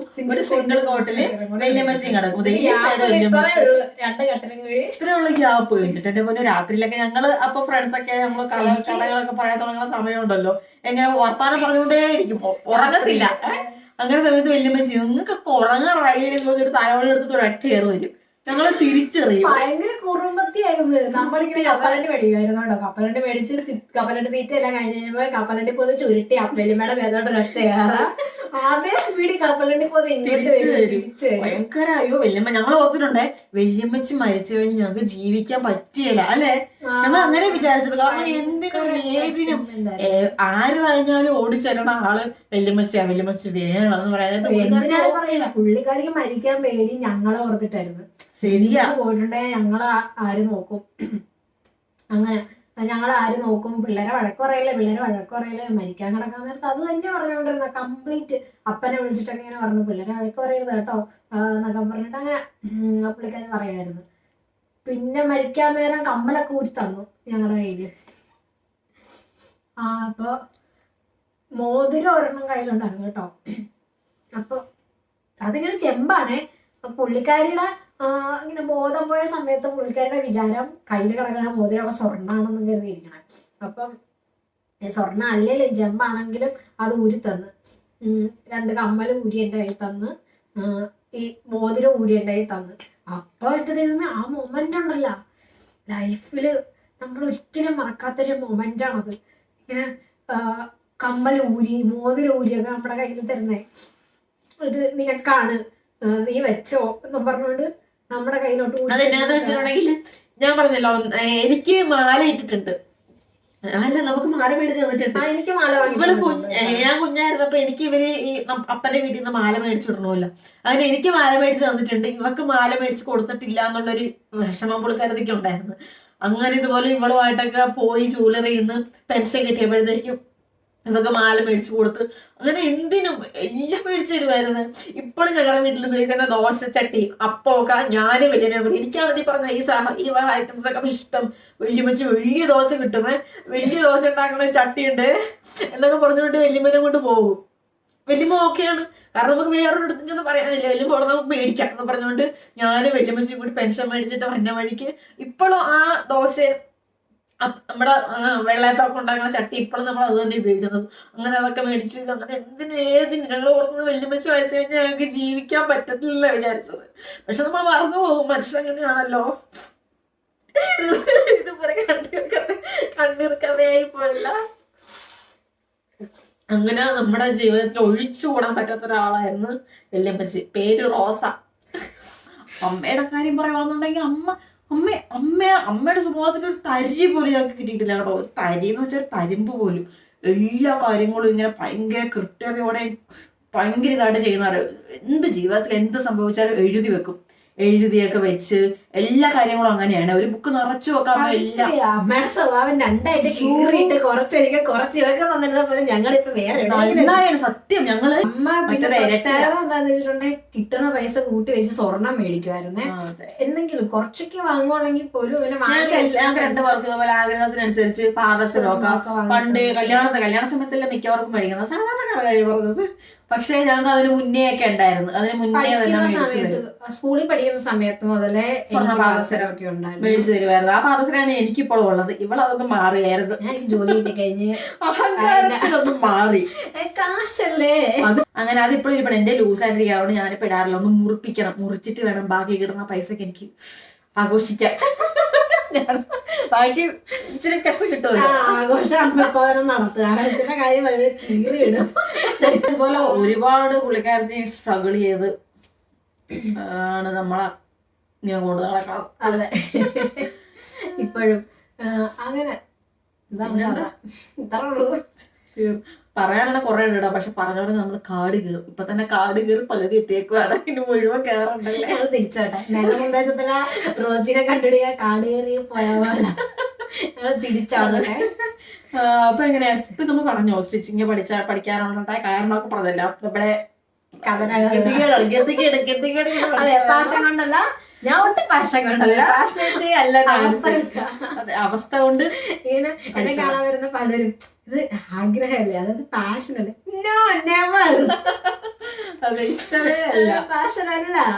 പിന്നെ ഒഴുക്കിന്റെ കൂടെ വന്നപ്പോ പാഷൻ എനിക്ക് വന്നത് ഇപ്പോഴാണ് കേട്ടോ. ഇപ്പൊ ഈ ഒരു റീസെന്റ് ആയിട്ട് ഞാൻ ജോലിക്കൊക്കെ പോയതിനു ശേഷം എനിക്ക് പാഷൻ വന്നതിനോട് ആക്രാന്തം വന്നത്. ഇന്നോവേറ്റീവ് ആയിട്ട് നമ്മൾ ചിന്തിക്കണം, നല്ല ഭംഗിയായിട്ടൊക്കെ ഉണ്ടാക്കിയെടുക്കുന്ന സാറ്റിസ്ഫാക്ഷനും കാര്യങ്ങളൊക്കെ എനിക്ക് ഇപ്പോഴാണ്. പിന്നെ എനിക്ക് ഇതിൽ ഭയങ്കര ഞാൻ മെന്റൽ സാറ്റിസ്ഫാക്ഷൻ എനിക്ക് കിട്ടും കേട്ടോ. എനിക്കിങ്ങനെ എംബ്രോയിഡറി വർക്കൊന്നും ഇരുന്ന് ചെയ്യാനൊന്നും എനിക്ക് ബുദ്ധിമുട്ടൊന്നുമില്ല. അത് വേറൊരു കാര്യം, എനിക്ക് ഇഷ്ടമാണ്. ഞാൻ ഇങ്ങനെ ഇരുന്ന് ചെയ്തോളൂ. എനിക്ക് അങ്ങനെ സമയമില്ലാത്തതിന്റെ ഒരു പ്രശ്നം മാത്രമേ ഉള്ളൂ. സമയം അല്ലാണ്ട് വർക്ക് ചെയ്യാൻ എനിക്ക് ബുദ്ധിമുട്ടില്ല. എനിക്ക് ഇഷ്ടമാണ് ഇങ്ങനെ എംബ്രോയിഡറി വർക്ക് നുള്ളിപ്പറിക്കി എംബ്രോയിഡറി വർക്കൊക്കെ ചെയ്തുകൊണ്ടിരിക്കാനായിട്ട് എനിക്ക് ഇഷ്ടമാണ്. പല ഹെവി വർക്കുകളെ നൈസിനെ കൊണ്ട് ചെയ്യിപ്പിക്കാന്ന് വിചാരിച്ചിരുന്നിട്ട് ചെയ്ത് തുടങ്ങി അവസാനിപ്പിച്ചിട്ട് എനിക്ക് തോന്നിട്ട് നീ അടുത്ത മണിക്ക് കൂടി ഇല്ല, അവക്കത് ചെയ്യണം. അങ്ങനെ അവളെ തന്നെ ചെയ്യും. അങ്ങനെയൊക്കെ ചെയ്യാറുണ്ട്. ആ കല്യാണം കഴിഞ്ഞതോടുകൂടി ഞാൻ ഈ പറഞ്ഞ പോലെ എനിക്ക് എന്തോ ഡ്രസ്സിനോടൊക്കെ ഉള്ള ഒരു ഇൻട്രസ്റ്റ്, ഡിപ്രഷൻ അങ്ങനെയല്ല, എന്തോ ഒരു ഇൻട്രസ്റ്റ് അങ്ങ് പോയി. ഡിപ്രഷൻ പോടെ അവിടുന്ന്. അയ്യോ, ഞാൻ ചുമ്മാ നോണ പറഞ്ഞല്ല. കല്യാണം കഴിഞ്ഞ ശേഷം നൈസ് ചിരിക്കൂലായിരുന്നു. എനിക്കങ്ങനെ നൈസിനെ കാണുന്ന പേടിയായിരുന്നു. ചിരിക്കൂലെന്ന് നിങ്ങൾ ജെയ്സനെ കുറ്റം പറയല്ലേ കേട്ടോ. ജെയ്സൺ എന്ന വ്യക്തി പഞ്ചപാവം തങ്കക്കുടം ഒരു അതൊരു പതാണ്. പക്ഷെ എനിക്കെന്തോ മനസ്സിൽ ഇപ്പോഴും എന്റെ ഫ്രണ്ട്സ് ഒന്നും കേട്ടിട്ടില്ല. അതുകൊണ്ട് എനിക്കിപ്പോഴും ഞാൻ വേണ്ടായിരുന്നു, ഇച്ചിട്ട് കഴിഞ്ഞിട്ട് വരികയായിരുന്നു. ആ ഒരു ഇതുണ്ടായിരുന്നു നൈസിക്ക്. ഓക്കെ, ജെയ്സൺ റിലേഷൻഷിപ്പ് ആയിരുന്നു കേട്ടോ. അപ്പൊ നമ്മളതിനകത്ത് കുറ്റവാളികളായിരുന്നു. ഇവിടെ പ്രേമിച്ചാളെ തന്നെ കല്യാണം കഴിപ്പിച്ചു. സത്യത്തിൽ എനിക്ക് ഇപ്പൊ അതുകൊണ്ടുള്ള റിഗ്രറ്റ് ഉണ്ട്. കാരണം നമ്മളെ മെന്റലി റെഡി ആയി കഴിഞ്ഞാൽ നമ്മൾ കല്യാണത്തിലോട്ട് കടക്കാവുള്ളൂ. ഇത് ഇവളുടെ കല്യാണം കൊറോണ ടൈമിൽ നമ്മളങ്ങോട്ട് ഇട്ടെന്ന് പറഞ്ഞ് നടത്തി കളഞ്ഞു. അതുകൊണ്ട് എനിക്ക് അങ്ങനെ പെട്ടെന്ന് വേണ്ടായിരുന്നു എന്നൊരു ഇതായിരുന്നു. ആ ഒരു ലൈഫിലോട്ട് അഡ്ജസ്റ്റ് ചെയ്യാൻ കുറച്ച് ബുദ്ധിമുട്ടുണ്ടായിരുന്നു. കല്യാണം, കുട്ടികള്, അങ്ങനത്തെ ഒരു ഇപ്പൊ കീ ഉണ്ടായി കഴിഞ്ഞിട്ട് തന്നെയാണെങ്കിലും ഇത് എന്റെ കൊച്ചല്ല എന്നൊരു മൈൻഡ്. അങ്ങനെയല്ല, അനിയത്തി, അതായത് ഞാൻ വലിയ ചേച്ചി, എന്റെ അനിയത്തി, ജസീമയുടെ മൂന്നാമത്തെ കൊച്ചായിട്ട് അങ്ങനെയൊക്കെയായിരുന്നു. കാരണം ഞങ്ങളുടെ ബോണ്ട് ഒക്കെ അങ്ങനെയായിരുന്നു. ഞങ്ങളിങ്ങനെ തോന്നിയ ഞങ്ങളിങ്ങനെ എനിക്ക് ഞെട്ടലായിരുന്നു. ഞാൻ മെന്റലി പ്രിപ്പയർഡ്. ഞാൻ അങ്ങനെ ഞങ്ങളിങ്ങനെ ഭയങ്കര ഒരു 8 മണിയൊക്കെ തന്നെ ഞങ്ങൾക്ക് പുറത്തിറങ്ങാൻ പോയി ഞങ്ങള് പോകുമായിരുന്നു. ഇവര് വീട്ടിൽ അമ്മയൊക്കെ എവിടെ പോകണമെന്നൊന്നും ചോദിക്കില്ല. പോയിട്ട് വരുമ്പോ എന്നാ ഇതും കൂടി വാങ്ങിച്ചോ അങ്ങനെയൊക്കെ പറഞ്ഞു ഞങ്ങളിങ്ങനെ ബീച്ചിലും പാർക്കിലും ഒക്കെ പോയി കുറെ നേരം കപ്പലുണ്ട് ഈ ഐസ്ക്രീം ഒക്കെ കുറച്ചിരുന്നിട്ട് തോന്നിയ പോലെ കയറി വന്ന് കല്യാണം കഴിച്ചെന്ന് വെച്ചാൽ എനിക്ക് ഒരു മാറ്റങ്ങളും സംഭവിച്ചിട്ടില്ല. ജെയ്സൺ എന്ന് പറഞ്ഞാൽ അതിലും ഇതായിട്ട് നമ്മുടെ കൂടെ എല്ലാത്തിലും നിൽക്കുന്ന ഈ ലെവലായിരുന്നെങ്കിൽ കുറച്ചും കൂടി ഈ ലെവലിലോട്ട് പോയി. കല്യാണം കഴിഞ്ഞപ്പോ അതായത് ഇപ്പൊ കൊണ്ടുപോകാൻ ആളുണ്ട്, ജെയ്സൺ കാശ്. നേരത്തെ പിച്ചക്കലകളിൽ ഒന്നുമില്ലല്ലോ. കാരണം ഞങ്ങൾക്ക് ആകപ്പാടെ ഇവിടെ ഒരു ഇന്ത്യൻ കോഫി ഹൗസ് ഉണ്ട്. ആ ഇന്ത്യൻ കോഫി ഹൗസിൽ അപ്പം പൊറോട്ട മേടിച്ച് അതുകൊണ്ട് ഞങ്ങൾക്ക് കഴിച്ചിട്ടുള്ള ഫുഡ്. ഇതിപ്പോ ജെയ്സന്റെ ഫുഡ് മേടിച്ചാലും ഒരു മടിയില്ല കേട്ടോ. എത്ര രൂപ വേണമെങ്കിൽ ഇൻവെസ്റ്റ് ചെയ്യും. അഷ്ടമിക്ക് കൊണ്ടുപോകും. ഇറങ്ങുമ്പോ മുതല് അവിടം വരെ നമ്മൾ എന്ത് ചൂണ്ടിക്കാണിച്ചാലും ചിലപ്പോ ഞാൻ അവർക്ക് വേണ്ട, എന്നാലും ഞാൻ ചൂണ്ടിക്കഴിഞ്ഞാൽ ഈ പുള്ളി മേടിച്ചു തരും. കുറച്ചു ഭയങ്കര ഇഷ്ടമാണ്. കാരണം പുള്ളിക്ക് ഒരു ഇത് തന്നെ എങ്ങനെയാന്ന് വെച്ചാൽ കിയാരൊക്കെയാണെങ്കിൽ അവൾക്ക് എല്ലാം മേടിച്ചു കൊടുക്കുന്നുണ്ട്. എല്ലാം അവള് കാണിക്കണ സാധനം മേടിച്ചു കൊടുക്കും. അവളൊന്ന് ചിണിങ്ങി കഴിഞ്ഞാൽ അയ്യോ കൊച്ച് കഴിഞ്ഞ ദിവസങ്ങൾ പറഞ്ഞോളൂ പുള്ളിക്ക് ഇതുപോലെ പണ്ടൊക്കെ ജയ്സന്റെ സ്ട്രഗിളിങ് വേറെ ആട്ടോ, അത് വേറൊരു സ്ട്രഗിളിങ് ആണ്. എല്ലാരും സ്ട്രഗിൾ എല്ലാവർക്കും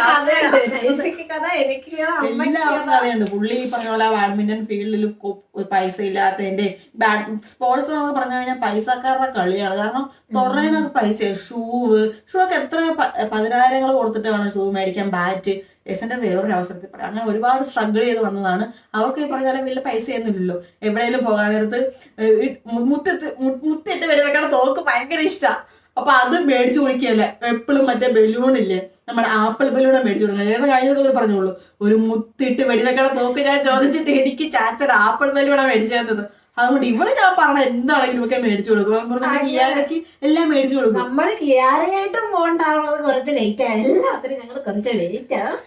അപ്പം നൈസ് ഇങ്ങനെ എൻഗേജ്ഡ് അല്ലായിരുന്നു ഒന്നിലും. പക്ഷേ നൈസ് ഫുൾ എൻഗേജ്ഡ് ആയിരുന്നു. എന്ന് വെച്ചാൽ വീട്ടിലെ കാര്യങ്ങളുമായിട്ട് A to Z എല്ലാ കാര്യവും നൈസിന്റെ തലയിലാണ്. ഇവിടുത്തെ കാര്യങ്ങളെല്ലാം കേട്ടോ. എങ്ങനെ ഫുഡ് ഉണ്ടാക്കണ കാര്യം, ഒരു ഫോം പൂരിപ്പിക്കണം തന്നെ അമ്മ എന്റെ അടുത്തേ കൊണ്ടുവരും. അറിയത്തില്ല ബാങ്കിലെ കാര്യങ്ങളൊന്നും. ബാങ്കിൽ പോകണം, പണയം വെക്കണം, ഉണ്ടെങ്കിൽ പണയം വെക്കണം, കടയിൽ പോകണം, സാധനം വാങ്ങണം, അത് വാങ്ങണം, ഇത് വാങ്ങണം, പാചകം. ഒരു ദിവസം തന്നെ എത്ര തവണ കടയിൽ പോകണം. ഞാൻ ഇപ്പോഴും ഇതെങ്ങനെ സാധിക്കുന്നത്? എനിക്ക് ഒരു തവണ എന്നെ കടയിൽ പോകാൻ വിളിച്ചിട്ടുണ്ടെങ്കിൽ എനിക്ക് പറ്റത്തില്ല, എനിക്ക് ബുദ്ധിമുട്ടാണ്. അതെ, അങ്ങനെ കുറെ കാര്യങ്ങൾ ചെയ്ത് ഞാൻ ഫുൾ ടൈം ബിസി. അതിന്റെ കൂട്ടത്തിലാണ് വീഡിയോ എഡിറ്റിങ്, അപ്ലോഡിങ്, വോയിസ് പറയല്, അങ്ങനെയൊക്കെ ആയിരുന്നു നൈസി. അപ്പൊ നൈസിക്ക് അപ്പം ജോലി ചെയ്യുന്നുണ്ടോ എന്ന് ചോദിച്ചിട്ടുണ്ടെങ്കിൽ ഒരുപാട് ജോലികളിൽ നൈസ് ബിസിയാണ്. പക്ഷെ നൈസിക്ക് ഒരു ഇൻകം കിട്ടുന്ന ഒരു ജോലിയൊന്നും ഉണ്ടായിരുന്നില്ല. അതായത് നൈസിയുടെ ലൈഫിൽ എക്സൈറ്റിംഗ് ആയിട്ടൊന്നും ഉണ്ടായിരുന്നില്ല അല്ലേ, ഒരു എക്സൈറ്റിംഗ് ആയിട്ടൊന്നും ഉണ്ടായിരുന്നില്ല. അപ്പൊ അതിന്റെ ഒരു വിഷമമായി. എന്തോ ഇവക്ക് ഉണ്ടായിരുന്നു എന്താണെന്ന് എനിക്ക് അറിയാൻ വേണ്ട. പക്ഷെ യൂട്യൂബ് ഒന്ന് തുടങ്ങി കഴിഞ്ഞപ്പോഴത്തേനും ശ്രദ്ധ മുഴുവൻ അതിലേക്ക്. പിന്നെ ഫുൾ എക്സൈറ്റ്മെന്റ് ആയി. ആൾക്കാർ കമന്റ് ഇടുന്നു, അതിന് തിരിച്ച് റിപ്ലൈ കൊടുക്കുന്നു, അത് ഇത് മറ്റത് മറിച്ചത്. ഇങ്ങനെ കൂടുതൽ വ്യൂസ് നോക്കുന്നു, നമ്മൾ വ്യൂസ് എത്രയായി, അതെത്രയായി, ഇതെത്രയായി, അങ്ങനെ ഫുൾ എക്സൈറ്റ്മെന്റ്. നമ്മുടെ സബ്സ്ക്രൈബേഴ്സ് കൂടുന്നത്, അങ്ങനെയൊക്കെ. അങ്ങനെ ഓരോ ദിവസവും ഭയങ്കര ക്യൂരിയോസിറ്റിയും കാര്യങ്ങളൊക്കെ ആയി. അങ്ങനെയാണ് നൈസിയിലേക്ക് പിന്നെ സന്തോഷം തിരിച്ചു. പിന്നെ പണി തുടങ്ങിയിട്ടുണ്ട്. എനിക്ക് ഡ്രസ് പിന്നെ കിയോ ഞാൻ അമ്മയ്ക്ക് ഇതുപോലെ അമ്മയ്ക്ക് രണ്ട് യൂണിഫോം തയ്ക്കാൻ എനിക്ക് അമ്മ പറഞ്ഞു ഞാൻ തിരക്കിലോട്ട് എന്നെ കൂടെ ഒന്ന് കയറ്റി നിർത്തിയേക്കാൻ പറഞ്ഞോട്ട് എന്നെ കൂടി കയറ്റി പോകുന്നത്. ആ ഓണത്തിന് തിരക്ക് നടന്നില്ലേ ആ കുഴപ്പം. അപ്പൊ നമ്മള് ഇപ്പൊ നിർത്താം. നമ്മൾ എന്താണ് സബ്ജക്ട്, എന്താണ് പറഞ്ഞാൽ ഒരു പിടിയില്ല. എന്തൊക്കെയോ ഞങ്ങൾ പറഞ്ഞു. Life stories headline. Okay bye, നമസ്കാരം.